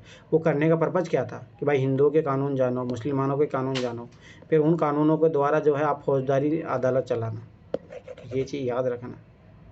अरे ये तो उधर ही हो गया था, ऐसे अंग्रेजी विधि को प्रयोग केवल अंग्रेजों के लिए सीमित हो गया था, उसमें विधि आयोग की नियुक्ति बंद था। तो इस तरीके से करोगे तो आपका हो जाएगा, और थोड़ा बहुत आपको पता रहना चाहिए हिस्ट्री के बारे में। सन 1793 ईस्वी का चार्टर एक्ट जो है कंपनी के व्यापारिक अधिकारों को 20 वर्ष के लिए बढ़ाया गया था, ठीक है, तथा गवर्नर जनरल के अधिकार तथा विस्तार बम्बई तथा मद्रास प्रेसिडेंसियों पर भी कर दिया गया था। तो देखो 20 साल बाद भी इसीलिए आता है 1813 का एक्ट। इस एक्ट द्वारा गवर्नर जनरल की परिषद के सभी सदस्यों को वेतन भारतीय कोष से दिए जाने का प्रावधान किया गया। इसके अतिरिक्त 1793 के चार्टर एक्ट का सबसे विशिष्ट तत्व ये था, इस एक्ट के द्वारा हिंदू और मुसलमानों को स्वीकृत सामाजिक गतिविधियों को मान्यता और स्थान दिया गया। ज्ञात है कि भारत में सर्वोच्च न्यायालय की स्थापना 1793 चार्टर एक्ट द्वारा और विधि आयोग और विधि सदस्य की नियुक्ति याद रखना 1873 के चार्टर एक्ट। लॉर्ड मैकाले तो था विधि सदस्य, जो चौथा सदस्य जोड़ा गया था। चंपारण, देखो क्यों यूपीएससी बार बार पूछा, चंपारण संघर्ष न्यूनतम किसने महात्मा गांधी सादियत, मैंने बताया भी था राजेंद्र प्रसाद आएंगे जवाहरलाल नेहरू नहीं आते हैं। वो मूवी देख लेना गांधी जी वाली, आपको सॉल्व हो जाएगा क्वेश्चन। ना वल्लभ भाई पटेल, विनोबा भावे, ये नहीं, राजेंद्र प्रसाद था, ये चीज़ याद रखना। अब देखिए ये क्वेश्चन जो है आप कभी गलत मत करना। महात्मा गांधी ने अप्रैल 1917 में राजकुमार शुक्ल के निमंत्रण पर बिहार के चंपारण जिले के नील कृषकों पर किए जा रहे अत्याचारों के विरुद्ध अपने प्रथम सत्याग्रह आंदोलन को सफल नेतृत्व किया। चंपारण सत्याग्रह में महात्मा गांधी के साथ डॉक्टर राजेंद्र प्रसाद, अनुग्रह नारायण सिन्हा, नरही पारिक, मजहरुल हक, JB कृपलानी, बस ये थोड़ा याद रखना, ये फेवरेट है, ये राजेंद्र प्रसाद। यूपी से इतना नहीं, जो फेमस थे उनके बारे में जरूर पूछ सकता है। ब्रज किशोर तथा महादेव देसाई भी थे। गांधी जी के इस प्रथम सत्याग्रह के परिणाम स्वरूप सरकार को अपना आदेश रद्द करना पड़ा तथा किसानों की समस्या दूर करने के लिए सरकार ने एक समिति नियुक्त की जिसके सदस्य गांधी जी भी थे। अब देखो ये जो इनके बारे में ना जो बीकाजी कामा, इसके बारे में आगे भी क्वेश्चन पूछा गया है। Madame Bhikaji Cama, M Barkatullah, VPS Iyer, MN Roy में क्या बात समान थी? वे सभी प्रमुख क्रांतिकारी थे, हाँ, और स्वतंत्रता संग्राम आंदोलन की अवधि में भारत से बाहर विविध देशों में काम कर रहे थे। MN रॉय तो याद रखना कि साम्यवादी था, ये रशिया में रहता था। लॉर्ड डलहौजी पर फेंके जाने वाले बम के मामले में अभियुक्त, अरे नहीं ये सब फालतू की बात है। कॉमन चीज़ पूछ रहा तो भाई उनके कॉमन चीज़ होगी ना कुछ, ठीक है। मतलब मेरा देखो यहाँ से हिस्ट्री में तो याद रखना कि देखो जो यहाँ से फैक्ट तैयार हो जाए ना वो आपका सबसे इंपॉर्टेंट फैक्ट है, याद रखना। अब देखो महात्मा गांधी के पदार्पण से पूर्व भारत में राष्ट्रीय आंदोलन की दिशा में किन किन अंतर्राष्ट्रीय घटनाओं को प्रभावित किया था, तो याद रखना सबसे पहली बात तो ये होती है रूस जापान के युद्ध में जापान की विजय ने। ये तो सबसे इंपॉर्टेंट है कि एशिया का देश भी यूरोप को हरा सकते हैं, यहाँ से सबसे बड़ी सीख मिलती है। ये तो ऐसे गया।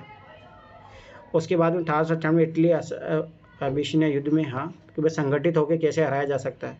चीन के बॉक्सर आंदोलन, आयरलैंड के क्रांतिकारी आयरिश आंदोलन से तो होम रूल लोग आंदोलन शुरू होता है। तो चारों के चारों हो गए, याद रखने चाहिए। महात्मा गांधी जनवरी 1915 दक्षिण अफ्रीका से भारत वापस आए। 1917 में सर्वप्रथम चंपारण बिहार से राष्ट्रीय आंदोलन में पदार्पण किया।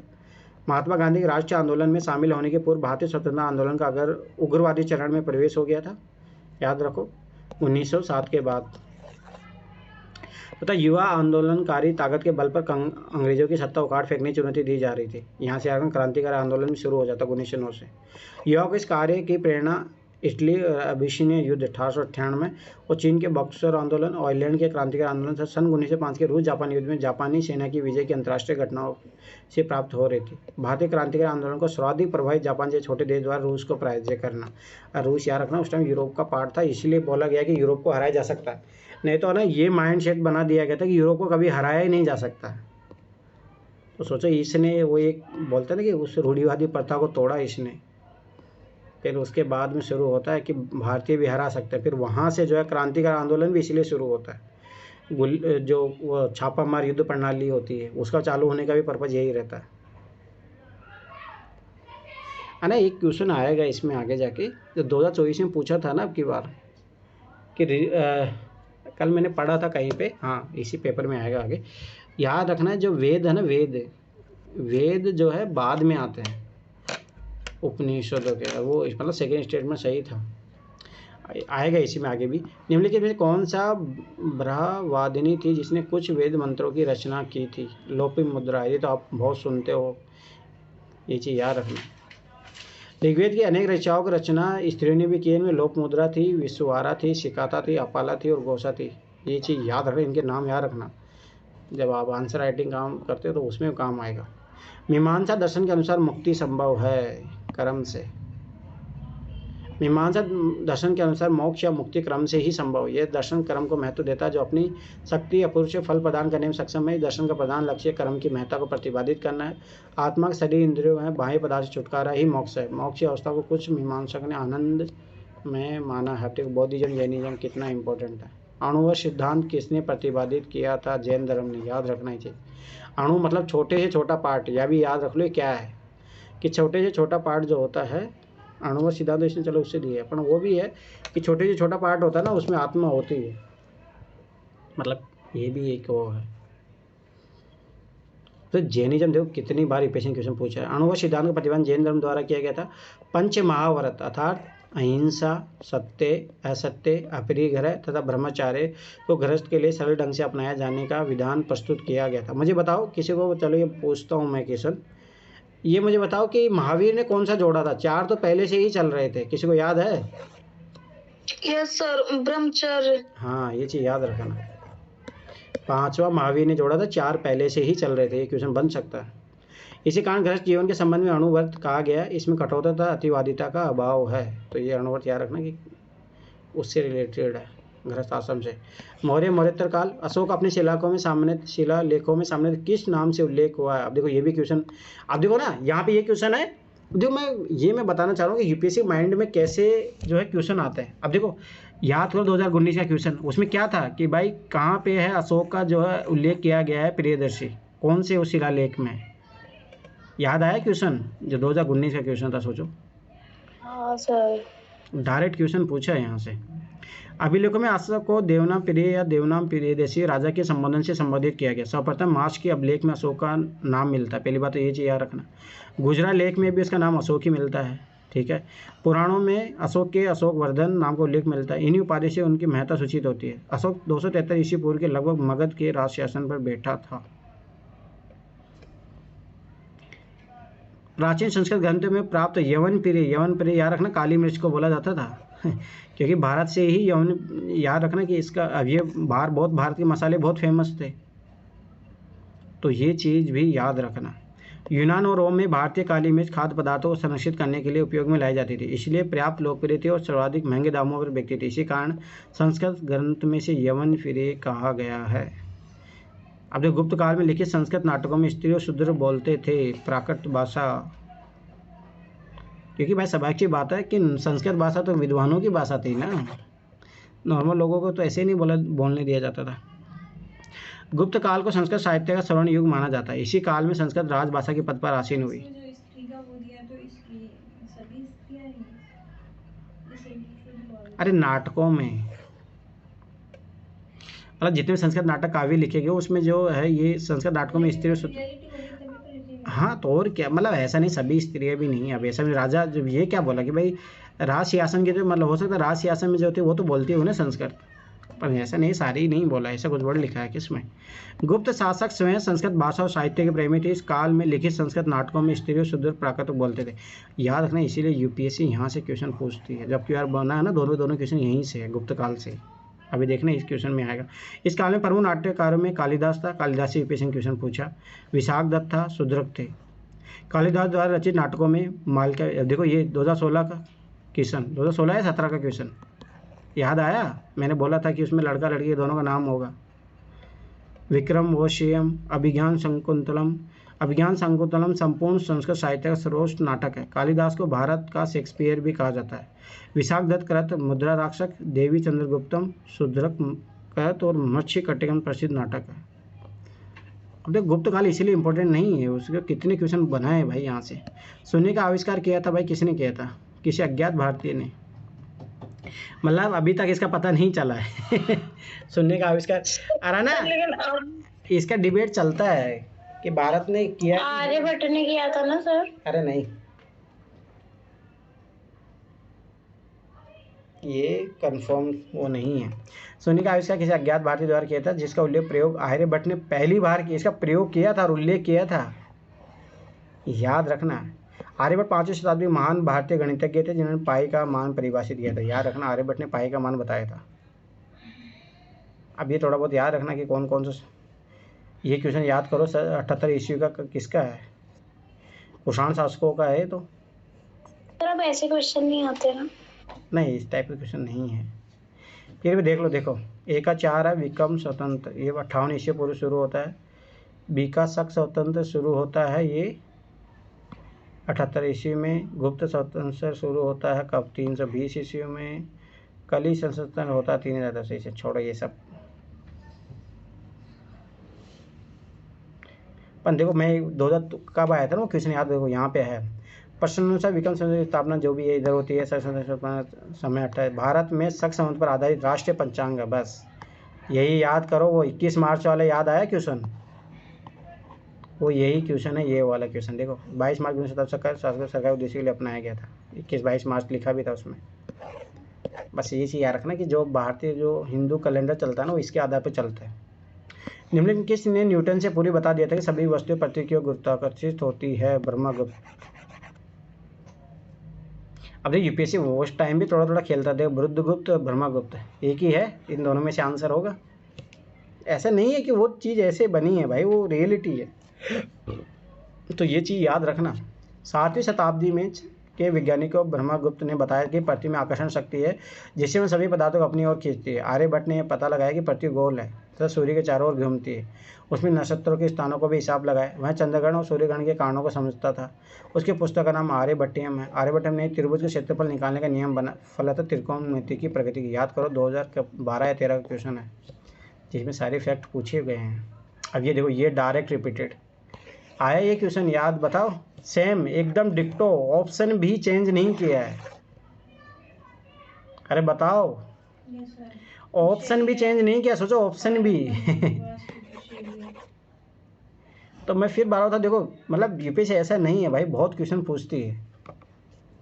नागा द्रविड़ और बेसर भारतीय मंदिर। अब मैं इतना गांडी बता रहा हूँ, आप सीधे से एनडीए कितने भी क्वेश्चन कर लेना, डायरेक्ट क्वेश्चन कोई भी नहीं मिलेगा। मतलब ऐसा जिस तरीके से यूपीएससी जितने सारे क्वेश्चन आपको इन 15 साल 16 साल में मिल जाएंगे ना, उतने क्वेश्चन आप उधर 20-20 सालों के पेपर कर लो तब भी नहीं मिलेंगे।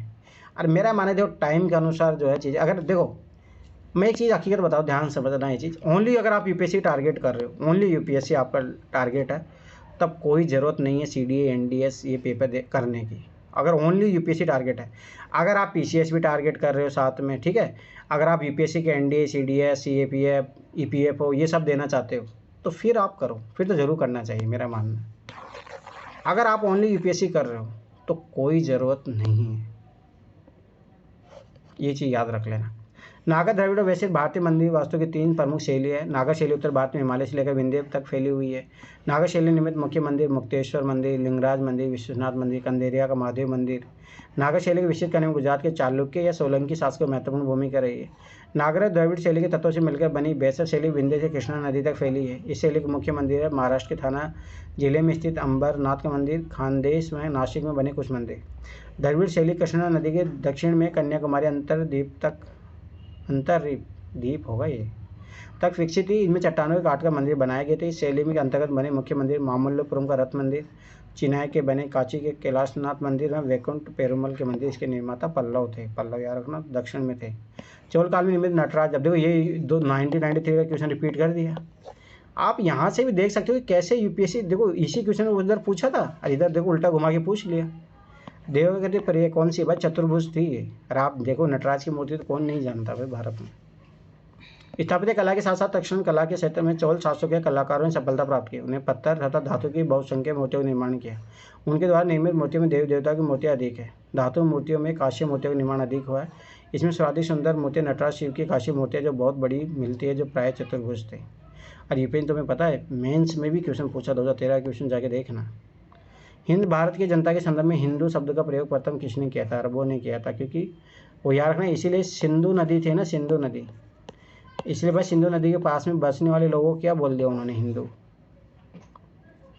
ये चीज़ याद रखना। सिंधु को फारस निवासी हिंदू तथा के आसपास के क्षेत्रों को हिंद कहते थे। इन्हीं से प्रभावित अकबरों ने, अरबों ने यहाँ के निवासी को हिंदू कहा। उसे कोई मतलब नहीं कौन क्या कहता था, वो कभी क्वेश्चन नहीं बनेगा। अब देखो इस टाइप का क्वेश्चन भी नहीं बनेगा, बस ये थोड़ा बहुत आइडिया रखो कि देखो अब ये सवाल को दिल्ली से चलता आ रहा है और यहाँ तक पहुँचा था, तो भाई वो एक मात्र कौन था? मानचित्र निर्दिष्ट मार्ग का अनुसरण अपने सैन्य अभियानों में किसने किया था? मालिक काफूर। धीरे मालिक काफूर कौन था भाई? ये अलाउद्दीन खिलजी काल का था है। अनुसरण अलाउद्दीन खिलजी के मुख्य सेनापति मालिक काफूर ने अपनी दक्षिण विजय के दौरान किया था। वस्तुतः गुजरात विजय के दौरान अलाउद्दीन खिलजी ने मालिक काफूर को प्राप्त किया था तथा उसकी प्रतिभा से प्रभावित होकर उसे अपना मुख्य सेनापति नियुक्त किया था। अब यूपीएससी ऐसे भी क्वेश्चन नहीं पूछा, अपन आ जाओ इधर देखो, ये क्वेश्चन पूछा था। कौन से मध्यकालीन भारत के प्रसिद्ध विधिवेता थे? विधिवेता विज्ञानेश्वर। यूपीएससी ने क्या क्वेश्चन पूछा था उधर याद करो। हिमाद्री था, यार जिम तो वाहन था, ये राजशेखर नहीं था, विधिवेता थे। अब देखो यूपीएससी क्वेश्चन पूछ सकता है इनके बारे में, जैसे नाट्यकार के बारे में पूछा था, याद आया? वैसे ये क्वेश्चन भी पूछा जा सकता है, ये रिपीट हो सकता है, याद रखना इसे। अरे हाँ, मैं एक और चीज़ बता देता हूँ। क्या करंट अफेयर में जो है चीफ जस्टिस की जो है या जजेस की जो है रिमूवल का जो प्रोसेस है, याद रख लेना, क्योंकि अभी किस पे आरोप लगा है, जस्टिस वर्मा, समझ आया, उसके बाद करोड़ों रुपए मिले हैं। तो याद रखना ना रिमूवल प्रोसेस क्या है इनकी, ऐसे नहीं हटाया जा सकता। तो ये कर लेना अच्छे तरीके से, क्वेश्चन बनेगा आपकी बात। जब भी जुडिशरी जब भी कोई चीज़ चर्चा में रहती है क्वेश्चन बनता है। तो करंट अफेयर में ये चीज़ जो है आप स्टैटिक में जाके पढ़ लेना। विज्ञानेश्वर मिताक्षरा टीका, हिमाद्री गुजरात के चालुक्य वंश के दरबार में रहते थे। जीमतवान दायाभाग टीका, याद आया? देखो ये क्वेश्चन 2021 का क्वेश्चन बता रहा था ना ये चीज़। अरे हाँ, यही तो मैं बता रहा था कि ये आया है क्वेश्चन। मिताक्षरा आया या नहीं आया बताओ? 2021 का क्वेश्चन। अब मैंने वहाँ पे भी बोला था कि ये देखो सिंगल फैक्ट है, यहाँ चेंज किया उसने। मध्यकालीन भारत के प्रसिद्ध विधिवेता थे। देखो कैसे यूपीएससी क्वेश्चन पूछता है, वही सेम रिपीटेड किया है इसको। जबकि राजशेखर कलचुरी वंश के युवराज प्रथम के दरबार में इन्होंने काव्य मीमांसा नामक ग्रंथ की रचना की थी। याद रखना ही चाहिए। राजशेखर पहले गुर्जर प्रतिहार शासकों के दरबार में भी रह चुके थे। देखो कैसे यूपीएससी क्वेश्चन रिपीट कर रही है। अब देखो निम्न किस स्मारक में वह गुंबद है जो संसार की विशालता गुंबदों में से एक है? तो गोल गुंबद है बीजापुर का। अब बीजापुर के बारे में यूपीएससी ने बहुत क्वेश्चन पूछा है। बीजापुर के शासक मोहम्मद आदिल शाह का मकबरा गोल गुंबद के नाम से विख्यात है। यह भारत के विशालतम भवनों में से एक है। गुंबद का बाह्य व्यास 144 फीट है। गोल गुंबद न केवल भारत का अपितु विश्व का सबसे बड़ा गुंबद है। याद रखना एक तो। अब देखो ये यूपीएससी ने क्वेश्चन पूछा। चित्रकला की मुगल कलम भारतीय लघु चित्रकला की रीढ़ निम्नलिखित में किस कलम को मुगल चित्रकला का प्रभाव नहीं पड़ा? याद रखना काली घाट। राजस्थानी भी तो पढ़ा था अच्छा खासा, पहाड़ी भी पढ़ा था, कांगड़ा, पहाड़ी और कांगड़ा में याद रखना ये तीनों के तीनों है ना मुगल दरबार में काम करते थे। फिर बाद में जब मुगल दरबार से इनको हटा के जब भी डरने लग जाता औरंगजेब के शासनकाल में, तो इधर उधर भागते हैं। थोड़ा बहुत अगर पढ़े हो ना पार्ट एंगल से तो पता होगा ही। चित्रकला की मुख्यतः कलम भारतीय लघु चित्रकला की रीढ़ है। मुगल चित्रकला मुख्यतः फारसी ईरानी चित्रकला से प्रभावित है, जो स्वयं में चीनी, भारतीय, बौद्ध, बैक्ट्रिया और मंगोलियाई चित्रकला शैलियों की विशेषता सम्मिश्रण थी। मुगल चित्रकला का प्रभाव कुछ न कुछ पहाड़ी, कांगड़ा, राजस्थानी शैलियों पर था, किंतु काली घाट शैली पर मुगल चित्रकला का प्रभाव नहीं था। मुगल चित्रकला शैली एक शाही दरबार शैली थी, इसका आम लोग कोई सरोकार नहीं था। यह मुगल दरबार के 4 दीवारी तक ही सीमित रही। इस शैली की नींव हुमायूं ने रखी थी। मुझे एक बार ये बताओ काली घाट है किधर? शायद मुझे जहाँ तक वेस्ट बंगाल में है ये। एक बार सर्च करो काली घाट कहाँ पे है। ये तो समझ आती है नॉर्थ के पार्ट है, तो दिल्ली के आसपास का इलाका है, तो यहाँ तो जरूर प्रभाव पड़ेगा। तो ये भी कॉमन सेंस लगा सकते हैं। एक बार देखो काली घाट है कहाँ पे, सर्च करके बताओ मुझे। एक बार देख रहा है या सब सो गए क्या? अरे कुछ बोलोगे?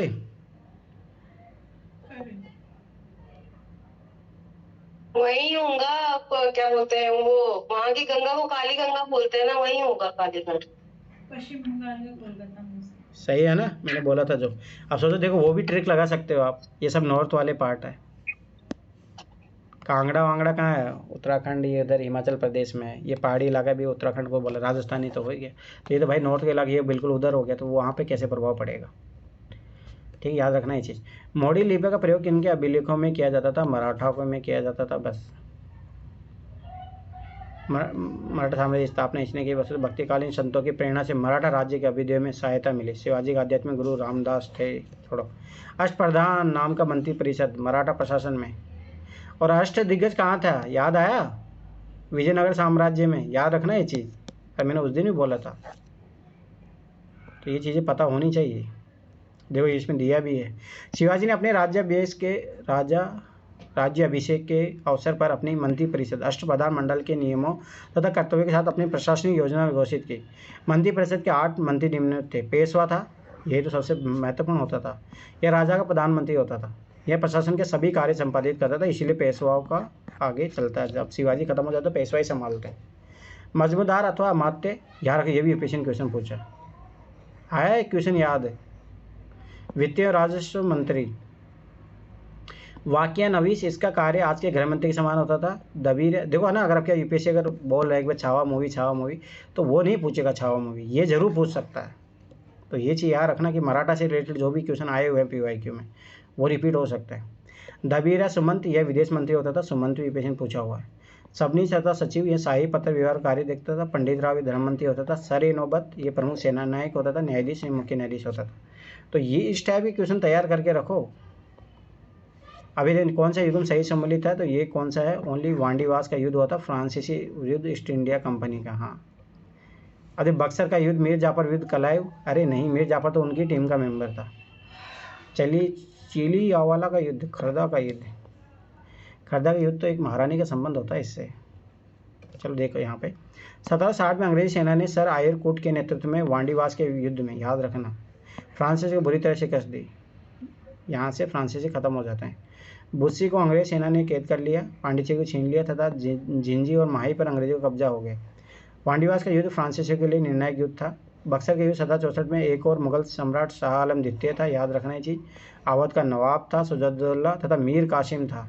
दूसरी ओर अंग्रेजी सेना का नेतृत्व कैप्टन मुनरो कर रहा था। इस युद्ध में अंग्रेजी सेना की जीत हुई। इस युद्ध में भारतीय हथेली पर दास्ता शब्द लिख दिया था, इसे स्वतंत्रता प्राप्त करने के बाद में ही मिटाया जा सका। अभी देखो ये जो है नाम दिए हुए कहाँ पे कौन थे, थोड़ा देखो सिंधिया था, देखो अभी एमपी में है, एमपी ज्योतिराज सिंधिया है ना, देखो थोड़ा बहुत आइडिया लगा सकते हो। अब ये देखो ये गुजरात का इलाका है, ये छत्तीसगढ़ नागपुर वाला इलाका है। अब देखो इससे पता लग जाएगा आपको। सिंधिया और गायकवाड़ तभी गुजरात में है, और बहुत से आप महाराष्ट्र और उस पर पाए जाते हैं। अरे जैसे ऋतुराज गायकवाड़ है ना, जो बेस्ट मैन है, देखो ना इधर। अरे ये याद रखना, ये नागपुर साइड का हो गया, तो याद रखना बहुत सी नागपुर के साइड के। देखो सिंधिया की राजधानी ग्वालियर मध्य प्रदेश थी, ये भी याद रखो। से होलकर राज्य को संकेतित किया गया, इनकी राजधानी इंदौर थी, मध्य प्रदेश, याद रखना।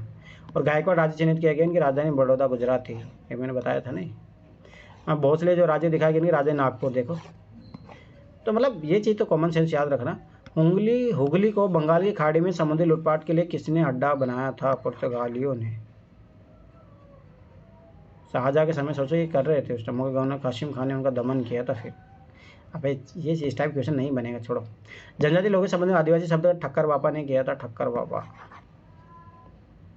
ठीक है। बस ये चीज़ याद रखना, ये क्वेश्चन नहीं बनेगा, आगे छोड़ो। सामाजिक कार्यकर्ता थे, स्वतंत्र सेनानी थे, जिन्होंने जनजाति कल्याण के लिए पथ प्रदेश का काम किया। हरिजन सेवक संघ के महासचिव थे, बस इसलिए यूपीएससी ने क्वेश्चन पूछा। सर्वेंट्स ऑफ इंडिया सोसाइटी के निष्ठावान सदस्य भी रहे, तो ये थोड़ा याद रख रहा है, दो तीन चीज़। कौन सा युग्म सही सम्मिलित नहीं है? बाल गंगाधर तिलक सत्यशोधक सभा से नहीं जुड़े थे। सत्यशोधक सभा से याद रखना ज्योतिबा फूले जुड़े हुए थे, बस ये चीज़ गलत है, तो ये मतलब ये तीनों सही है। लाला लाजपत राय लाहौर का राष्ट्रीय विद्यालय से जुड़े थे। दादा भाई नौरोजी बम्बई एसोसिएशन से जुड़े थे। जमनलाल बजाज वर्धा का सत्याग्रह आश्रम। तो ये देखो जब ये फायदा दे देता है कि अब एक सही मतलब तीन गलत। देखो एमएन रॉय उत्प्रासी साम्यवादी पत्रिका थी, बैगार्ड थी इसकी। दूसरी बात मैंने क्या बोला था, ये साम्यवादी था, याद रखो। और मैंने उस टाइम एक ट्रिक भी बताया था, तो वो यहीं से सीखा है मैंने, और कहाँ से सीखूंगा। एमएन रॉय जन्म 6 फरवरी 1887 को हुआ था। मैक्सिमम ने सर्वप्रथम एक साम्यवादी दल की स्थापना की थी। 1939 में उसने कांग्रेस के भीतर league of radical Congress semen का स्थापना की थी, याद रखना। बेगार्ड उनके प्रवासी साम्यवादी पत्रिका थी। उनका साप्ताहिक पत्र इंडिपेंडेंट इंडिया था, इसकी नींव 1937 ईस्वी में डाल चुके थे। इन्होंने 1922 ईस्वी में अपनी पुस्तक इंडिया इन ट्रांजिशन में समकालीन भारत का समाजशास्त्रीय अध्ययन प्रस्तुत किया। 1926 राय ने the future of Indian politics नामक पुस्तक लिखी। रॉय एक रोमांटिक क्रांतिवादी थे। अभी देखो कांग्रेस दल की उग्र शाखा ने, जिसके प्रमुख नेता जवाहरलाल नेहरू थे, इंडिपेंडेंट फॉर इंडिया लीग की स्थापना की। वह लीग किसके विरोध में स्थापित हुई थी? नेहरू रिपोर्ट, याद आया? क्योंकि उसमें होम रूल की मांग कर रहा था, डोमिनेंट स्टेट की मांग कर रहा था। ये चाह रहे थे पूर्ण स्वतंत्रता, इसीलिए इसमें याद रखना, इसमें वो भी रहते हैं, सुभाष चंद्र बोस भी रहते हैं, याद रखना चाहिए। नेहरू रिपोर्ट मद्रास देश में मात्र औपनिवेशिक स्वराज्य की मांग की थी। पूर्ण स्वराज्य मांग को लेकर लोकप्रिय बनाने के लिए जवाहरलाल नेहरू सुभाष चंद्र बोस को संस्था बनाई। ये चीज़ याद रखना। ये अभी देखो ये क्वेश्चन यूपीएससी ने पूछा है। 1946 में निर्मित अंतिम सरकार में कार्यपालक परिषद के उपसभापति कौन थे? भाई जवाहरलाल नेहरू था। अब देखो उस टाइम कौन कौन थे पता होना चाहिए, अब की बार यूपीएससी क्वेश्चन पूछ ही लिया था। 1946 में निर्मित अंतिम सरकार में जवाहरलाल नेहरू कार्यकारी परिषद के उपाध्यक्ष थे। विदेशी मामलों तथा राष्ट्रमंडल के प्रमुख भी थे। इसी अंतरिम मंत्रिमंडल में सी गोपालाचारी के पास शिक्षा विभाग था, याद करो, अब की बार यूपीएससी क्वेश्चन पूछा भी था। वे शिक्षा मंत्री भी थे। डॉक्टर राजेंद्र प्रसाद के बाद खाद्य और कृषि विभाग था। डॉक्टर राजेंद्र प्रसाद भारतीय गणतंत्र के पहले राष्ट्रपति थे। 1962 तक इस पद पर रहे। डॉक्टर एस राधाकृष्णन पहले उपराष्ट्रपति थे 1952 से 62 तक, फिर ये बाद में सेकंड राष्ट्रपति बनते हैं, याद रखना ये। अब ये देखिए पता होना चाहिए, लखनऊ पैक्ट का देश शासन का परिवर्तन, देश शासन 1919 में होता है। रोलेक्ट एक्ट अधिनियम बंग बंग जो है कब शुरू हुआ था, अब ये सब पता होना चाहिए आपको। देखो बंग बंग जो है 1905 मतलब बंगाल विभाजन। लखनऊ पैक्ट याद रखना, लखनऊ समझौता जिसमें कांग्रेस एक हो जाती है, गरम दल और नरम दल। मुस्लिम लीग भी वापस जुड़ जाती है कांग्रेस में, प्रथम निर्वाचक को मान लिया जाता है। आर.सी. मजूमदार इसके अध्यक्ष से, याद रखना। रोलेक्ट एक्ट 1919, देश शासन 1919। अब ये चीज़ें कभी मत भूलना। सैन्य आंदोलन प्रारंभ किया था, याद रखना, दांडी। देखो साबरमती आश्रम से तो जाता है गांधी, याद रखना, 78 अपने अनुयायियों के साथ, और दांडी में जाकर जो है नमक कानून तोड़ता है, इसीलिए तो बोला गया इसको सविनय अवज्ञा। तो वहाँ जाके तो तोड़ा ना, तो वहाँ से शुरू होता है सविनय अवज्ञा आंदोलन। तो ये चीज़ याद रखना। देखो 78 अनुयायियों के साथ 24 दिनों में, ये पीसीएस में ये भी पूछता है कितना किलोमीटर चला। ये यूपीएससी इंपॉर्टेंट नहीं है, बस ये रखना साबरमती आश्रम से चलकर वो दांडी तक जाता है, बस इसे याद रखो। स्वतंत्रता आंदोलन के क्रांतिकारी आतंकवादियों का पहला महत्वपूर्ण ऐतिहासिक कार्य बड़ा डकैती किसका स्थान है? पूर्वी बंगाल में था, ये चीज़ याद रखना। आप देखो ये यूपीएससी ने पूछा है।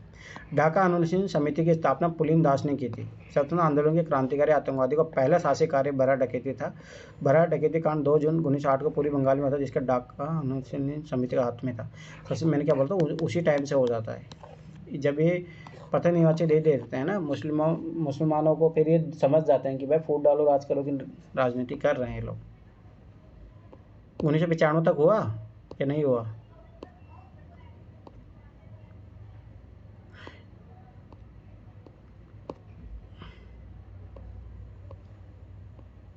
ये 3 दिन में कंप्लीट करना अपने को। इसमें देखो वही है कि आपको थोड़ा थोड़ा यहाँ से पढ़ लो, ठीक, उसको इम्पोर्टेंट थीम पता कर लो, बस इतना ही काम है। ठीक है, हो गया ये, कल कर लेंगे।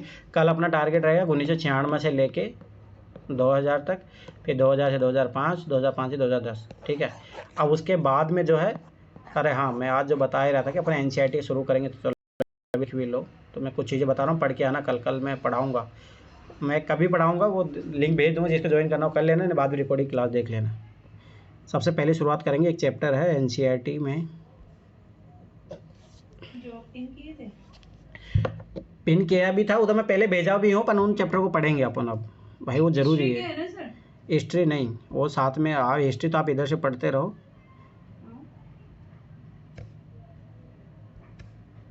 अपन इन्वायरमेंट इकोलॉजी वो वाले साइंस वाले पार्ट लेके चलेंगे इधर से,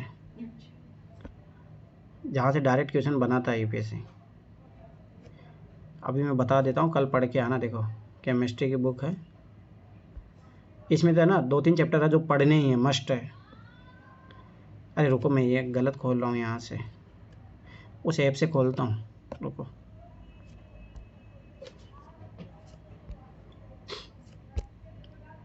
पहले 11 का खोले, रुको। तो ये चैप्टर पढ़ लेना एक बार, कल पढ़ के आओगे, क्लास में बैठोगे तो और समझ में आएगा। उसमें बस मैं इंपॉर्टेंट बता दूंगा, भाई ये लाइनें तो रट ही लेना, समझ में आया? तो वो ज़रूर कर लेना एक बार, ये कर लेना, ये चैप्टर बहुत इंपॉर्टेंट है। अब देखो इसमें जो चैप्टर है, सबसे पहले ये चैप्टर इंपॉर्टेंट है, रसायन विज्ञान की कुछ मूल अवधारणाएं। अब इसमें मैं इंपॉर्टेंट करवा दूंगा।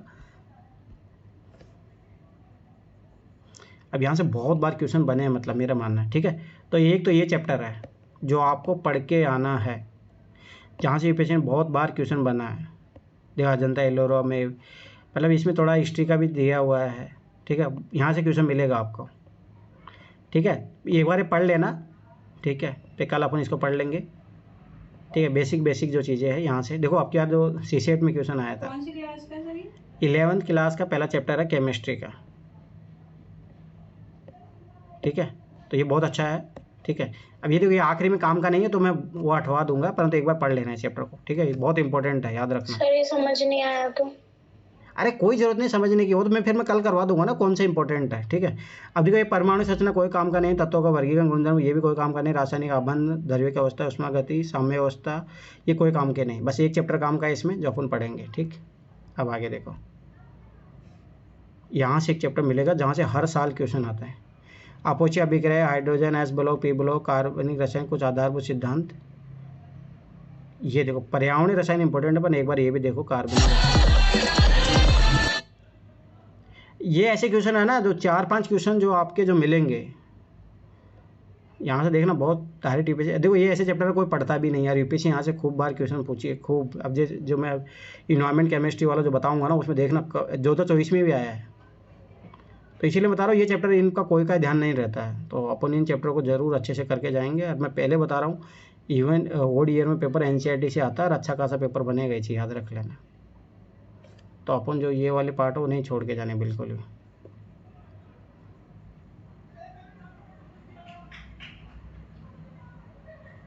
इस ऐप को डाउनलोड कर लेना, इसमें है अमोनियम कार्बोनेट। याद करो जो H2O वाला क्वेश्चन पूछा था, ये तो चलो रहने जाना, इसे तो मैं डायरेक्ट ही मैं बताऊँ, ये मत पढ़ना, ये कोई जरूरत नहीं, कुछ ज़्यादा ही स्पेसिफिक है, एक बार मैं देख के फिर वो करवा दूंगा। पर ऐसे पूछा है यूपीएससी ने यहाँ से क्वेश्चन, तो ये तो है, पर ये थोड़ा ज़्यादा स्पेसिफिक हो जाएगा, मैं बता दूंगा कौन सी वो जो इम्पोर्टेंट है, ठीक है।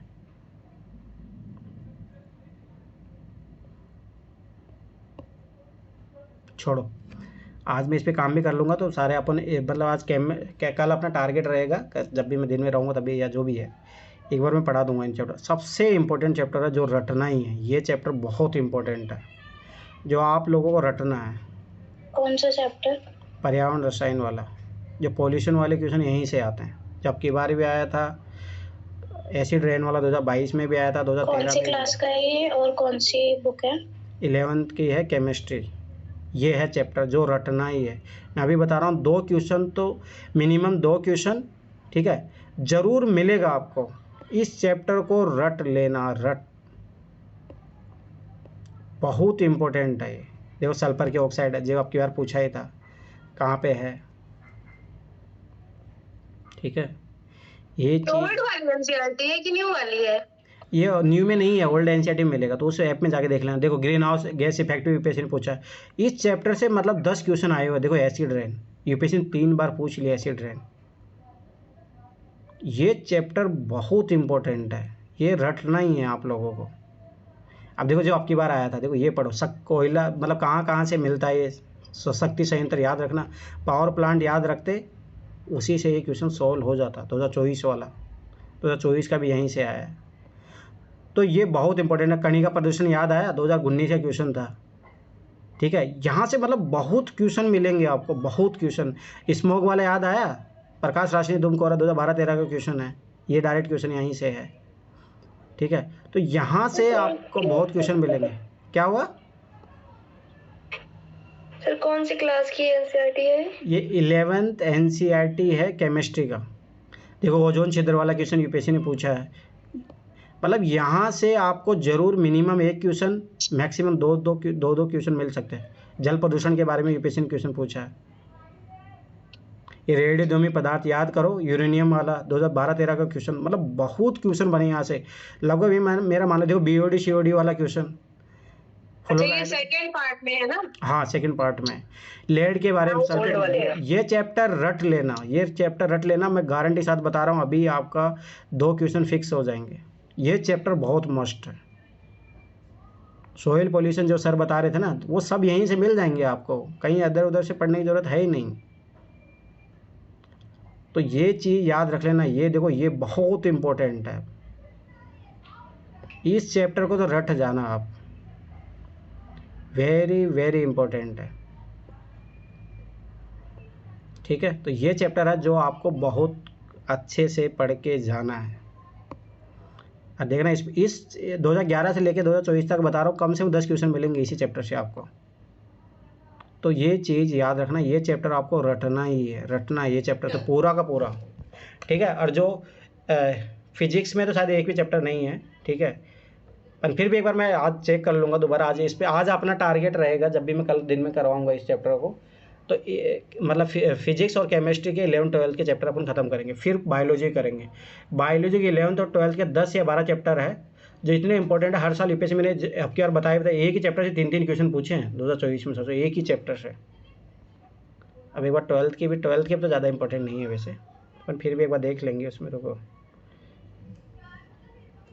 वो जो इन्वायरमेंट वाला बताया ना, वो तो जरूर कर लेना।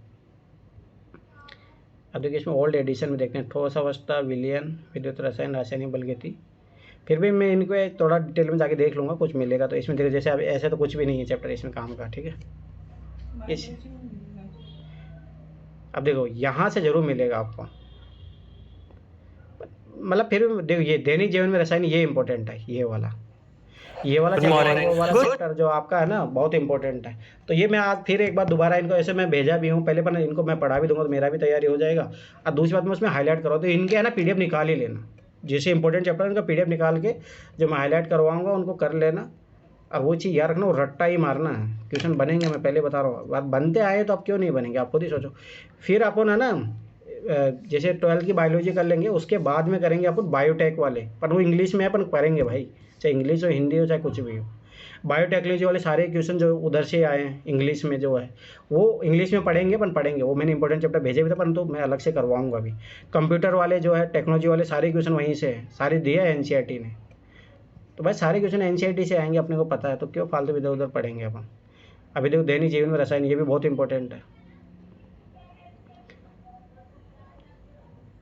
जो दवाइयाँ होती है, एंजाइम होते हैं, वो किस तरीके से काम करते हैं,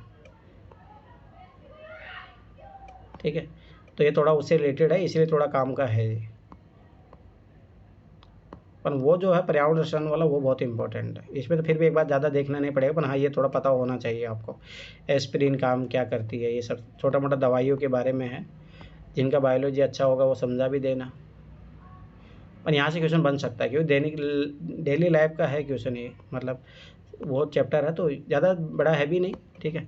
तो 3-4 चैप्टर इसके हैं, ज्योग्राफी ज़्यादा इंपॉर्टेंट है नहीं, ठीक है। फिर 12th बायोलॉजी करेंगे, एक बार मैं वो भी दिखा देता हूँ आप लोगों को, जो बायोटेक्नोलॉजी वाले चैप्टर करेंगे। रुको इधर आओ, यहाँ पे बहुत अच्छे अच्छे दिए हैं। रुको, ये नहीं है ना, मैंने बहुत देखा है भाई जाके, तब जाके मिले हैं चैप्टर। देखो बायोलॉजी के, पर इंग्लिश में है, नहीं बायोलॉजी नहीं, सॉरी, आपने बायोटेक्नोलॉजी देखना है। Business, home, creating, fine art, art and culture का तो मैंने बताया था। बायोटेक्नोलॉजी देखो ये रहा, यहाँ से आपको मिलेंगे इंपॉर्टेंट चैप्टर, पर इंग्लिश में है सर। अब देखो वो क्या ही करोगे। अब देखो इसमें मैं स्टार्टिंग का चैप्टर खोलता हूँ, वहाँ से आपको मिलेंगे चैप्टर। ये सब PDF में भेज चुका हूँ ऑलरेडी, परंतु आप लोगों को देखो इसमें जहाँ से यूपीएससी डायरेक्ट क्वेश्चन पूछता है। अब देखो मैं चैप्टर बताऊँगा इसके, इंग्लिश में है अपन पढ़ना पड़ेगा, देखो ठीक है। अब देखो एप्लीकेशन ऑफ मॉडर्न बायोटेक्नोलॉजी कितनी बार क्वेश्चन पूछा है, ठीक है। क्या है अभी हिस्टोरिकल पर्सपेक्टिव देखना पड़ेगा, ठीक है। यहाँ से अब देखो यहाँ से क्वेश्चन बनता है आपका, इधर आओ, इधर तो ज़्यादा ही वो बेसिक हो जाता है ये तो। अब ये अपन ना बायोलॉजी में मिल जाएगा, पर यहाँ देखो जीन एडिटिंग, यहाँ से यूपीएससी ने क्वेश्चन पूछा। DNA रिफ्लेक्शन का यूपीएससी ने क्वेश्चन पूछा हुआ है। रिकम्बिनेशन याद आया 2021 का क्वेश्चन, ठीक है। यहाँ से सारे क्वेश्चन हैं आपके बायोलॉजी के, मतलब जो है साइंस टेक्नोलॉजी वाले। आपको जो DNA वाला मिलेगा अभी इसमें सारे हैं। अब देखो 12th के में आपको DNA फिंगरप्रिंट वाला जो क्वेश्चन आया था वो भी यहीं से है। अब मैं आपको दिखाता हूँ, कंप्यूटर का है, कंप्यूटर साइंस भी है एक इम्पोर्टेंट, कंप्यूटर जहाँ से आपको ये चीज़ें मिलेगी, कंप्यूटर साइंस। देखो अब इससे भी है ना 2-3 चैप्टर ऐसे है कि जहाँ डायरेक्ट यूपीएससी ने क्वेश्चन पूछा। 3D प्रिंटर वाला जो क्वेश्चन आया था, यहाँ से सारे चैप्टर यहीं पे है। सोचो यूपीएससी ने सब कुछ दे के रखा, पर तो वही है कि यहाँ पे हिंदी मीडियम का नुकसान है बस, पर फिर भी अपन पढ़ेंगे भाई। इसमें तो सॉर्टिंग है, सर्चिंग है, binary search, understanding data, database, SQL, computer network, ठीक है। डाटा कम्युनिकेशन है, सिक्योरिटी एस्पेक्ट है, प्रोजेक्ट बेस्ड लर्निंग नहीं, फिर वो 11th की मेरे को, ये 12th की है ना, 11th की देखनी पड़ेगी।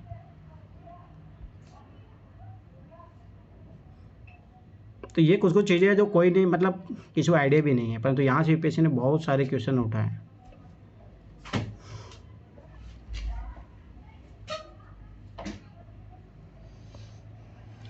तो ये जो इंपॉर्टेंट चैप्टर करेंगे, फिर उधर हिस्ट्री, पॉलिटी, ज्योग्राफी। उर्दू में कैसे, अच्छा गलती खुल गया उर्दू में, ये तो उर्दू पढ़ने वाला बताएगा भाई। रुको 1 मिनट, ये गलत लैंग्वेज गलत चेंज हो गई।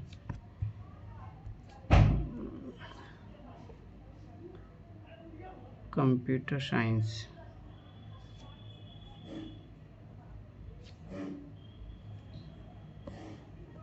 तो ये ऐसे चैप्टर है जहाँ से आराम से सोचो 10-20 क्वेश्चन जो है ना डायरेक्ट मिलेंगे यहाँ से आपको। अभी रुको देख मैं बताता हूँ चैप्टर, इसमें मैंने ऐसे सारे चैप्टर भेजे थे आप लोगों को, सारा चेक करके ही भेजा था मैंने। देखो ये चैप्टर बहुत इंपॉर्टेंट है, इमर्जिंग ट्रेंड। देखो आर्टिफिशियल इंटेलिजेंस क्वेश्चन पूछा, बिग डेटा के बारे में यूपीएससी क्वेश्चन पूछा, आईओटी के बारे में पूछा, क्लाउड कंप्यूटिंग के बारे में पूछा, ब्लॉकचेन के बारे में यूपीएससी कितने क्वेश्चन पूछ चुका है। तो इसमें जो है थर्ड चैप्टर बहुत इम्पोर्टेंट है। अब देखो यहाँ से डायरेक्ट क्वेश्चन बने, अभी मैं खोल के दिखाऊंगा आप लोगों को, और नहीं है इसमें, एक आध चैप्टर ही है बस काम के, ठीक है। अब ये सब कोई काम का नहीं है। साइबर क्राइम से जरूर यूपीएससी ये मेंस का क्वेश्चन है जहाँ से यूपीएससी पूछता है, तो ये थोड़ा बहुत अपन देखेंगे। अब देखो रुको, तीसरा चैप्टर है ना इम्पोर्टेंट। अब देखो कैसे यूपीएससी ने आईओटी का क्वेश्चन जो पूछा था 2018 में क्वेश्चन आया था आईओटी का, ये चैप्टर बहुत इंपॉर्टेंट है। यहाँ से जो मशीन लर्निंग के बारे में यूपीएससी ने क्वेश्चन पूछा है, तो ये बहुत इंपॉर्टेंट चैप्टर है। जहाँ से वर्चुअल रियलिटी याद करो 2019 में शायद 21 में पूछा है इसके बारे में, तो VR और AR के बारे में जाके देखो 2021 का क्वेश्चन है, ठीक है। रोबोटिक्स के बारे में यूपीएससी क्वेश्चन पूछा हुआ है, ड्रोन के बारे में पूछा हुआ है, ड्रोन टेक्नोलॉजी के बारे में, मतलब जितने भी टेक्नोलॉजी के सारे क्वेश्चन है ना आपको यहीं से मिलेंगे, सारे के सारे क्वेश्चन। तो ये चीज़ याद रखना बहुत। IoT देखो इसके बारे में पूछा 2018 में। पीडीएफ भेजे है ना ग्रुप में। हाँ तो वही तो है ये, तो मैं इनको भाई आपको इनको पढ़ना ही पड़ेगा, चाहे इंग्लिश हो चाहे कुछ भी हो। क्लाउड कंप्यूटिंग है, क्लाउड सर्विसेज है, उनके बारे में देखो। सास के बारे में देखो 2022 का पेपर, ये देखो सास में बता रहा था 2022 का ग्रिड कंप्यूटिंग। तो आपको 2025 का देखो ब्लॉक टेक्नोलॉजी का, ब्लॉकचेन के बारे में कितने क्वेश्चन बने हैं 2018 से लगातार बनते आ रहे हैं। सारे के सारे क्वेश्चन इसी एक ही चैप्टर से है। तो ये है इंग्लिश में। अगर कोई भाई वो ट्रांसलेशन अच्छा हो जाता है कि एक बार चैट जीपीटी से करके देखना, और मेरा मानना है पढ़ना है, सोचा इंग्लिश में पढ़ना पड़े तो इंग्लिश में पढ़ो, कौन पढ़ लो भाई चैप्टर, एक आध चैप्टर तो पढ़ना है कुछ कुछ चैप्टर जो आपको इंग्लिश में पढ़ने पड़ेंगे। शिवानी है ना इंग्लिश के लिए ये अरे हाँ शिवानी तुम कब काम आओगी, तुम पढ़ के समझाना है तुम्हें। शिवानी अच्छा हाँ सर, समझा दोगी ना सबको? हाँ कोशिश कर सकते हैं। हाँ तो तुम ही पढ़ाओगी इन चैप्टर को, तुम्हारे पास टैब भी है ना? हाँ तो बस अब तुम पढ़ाओगी। अरे नहीं सच में भाई ये चैप्टर देखो डायरेक्ट क्वेश्चन आएंगे, थोड़ा बहुत भी समझ लोगे ना भाई क्या है क्लाउड कंप्यूटिंग, क्या होता है ब्लॉकचेन क्या है। फिर मैं बैठा ही हूँ तो हेल्प करने के लिए, उतना घबराना मत। पर मेरा मानना है कि तुम इंग्लिश में थोड़ा पढ़ के एक्सप्लेन कर दोगे हिंदी में, तो सबके समझ में आ जाएगा ना। देखो कुछ ही चैप्टर है जहाँ पढ़ना पड़ेगा, बायोटेक्नोलॉजी वाले हैं, कंप्यूटर वाले हैं, ठीक है, 2-3 है जो इंग्लिश में है, तो पढ़ना पड़ेगा इनको। चलो ठीक है, फिर कल मिलते हैं। और मैं फिर बार बता रहा हूँ, जो टेस्ट नहीं दे रहे भाई दिया करो, नहीं तो फिर मुझे पता ही नहीं लगेगा ना। अब जैसे मुझे जो टेस्ट दे रहा है ना, तो उनके बारे में मुझे पता है कौन कहाँ पे है, कौन क्या गलतियाँ कर रहा है। जब टेस्ट ही नहीं दोगे तब मेरे को बताओगे नहीं, तो तुम्हारे बारे में कैसे पता चलेगा मुझे। चलो ठीक है, सो जाओ, बाय बाय, गुड नाइट।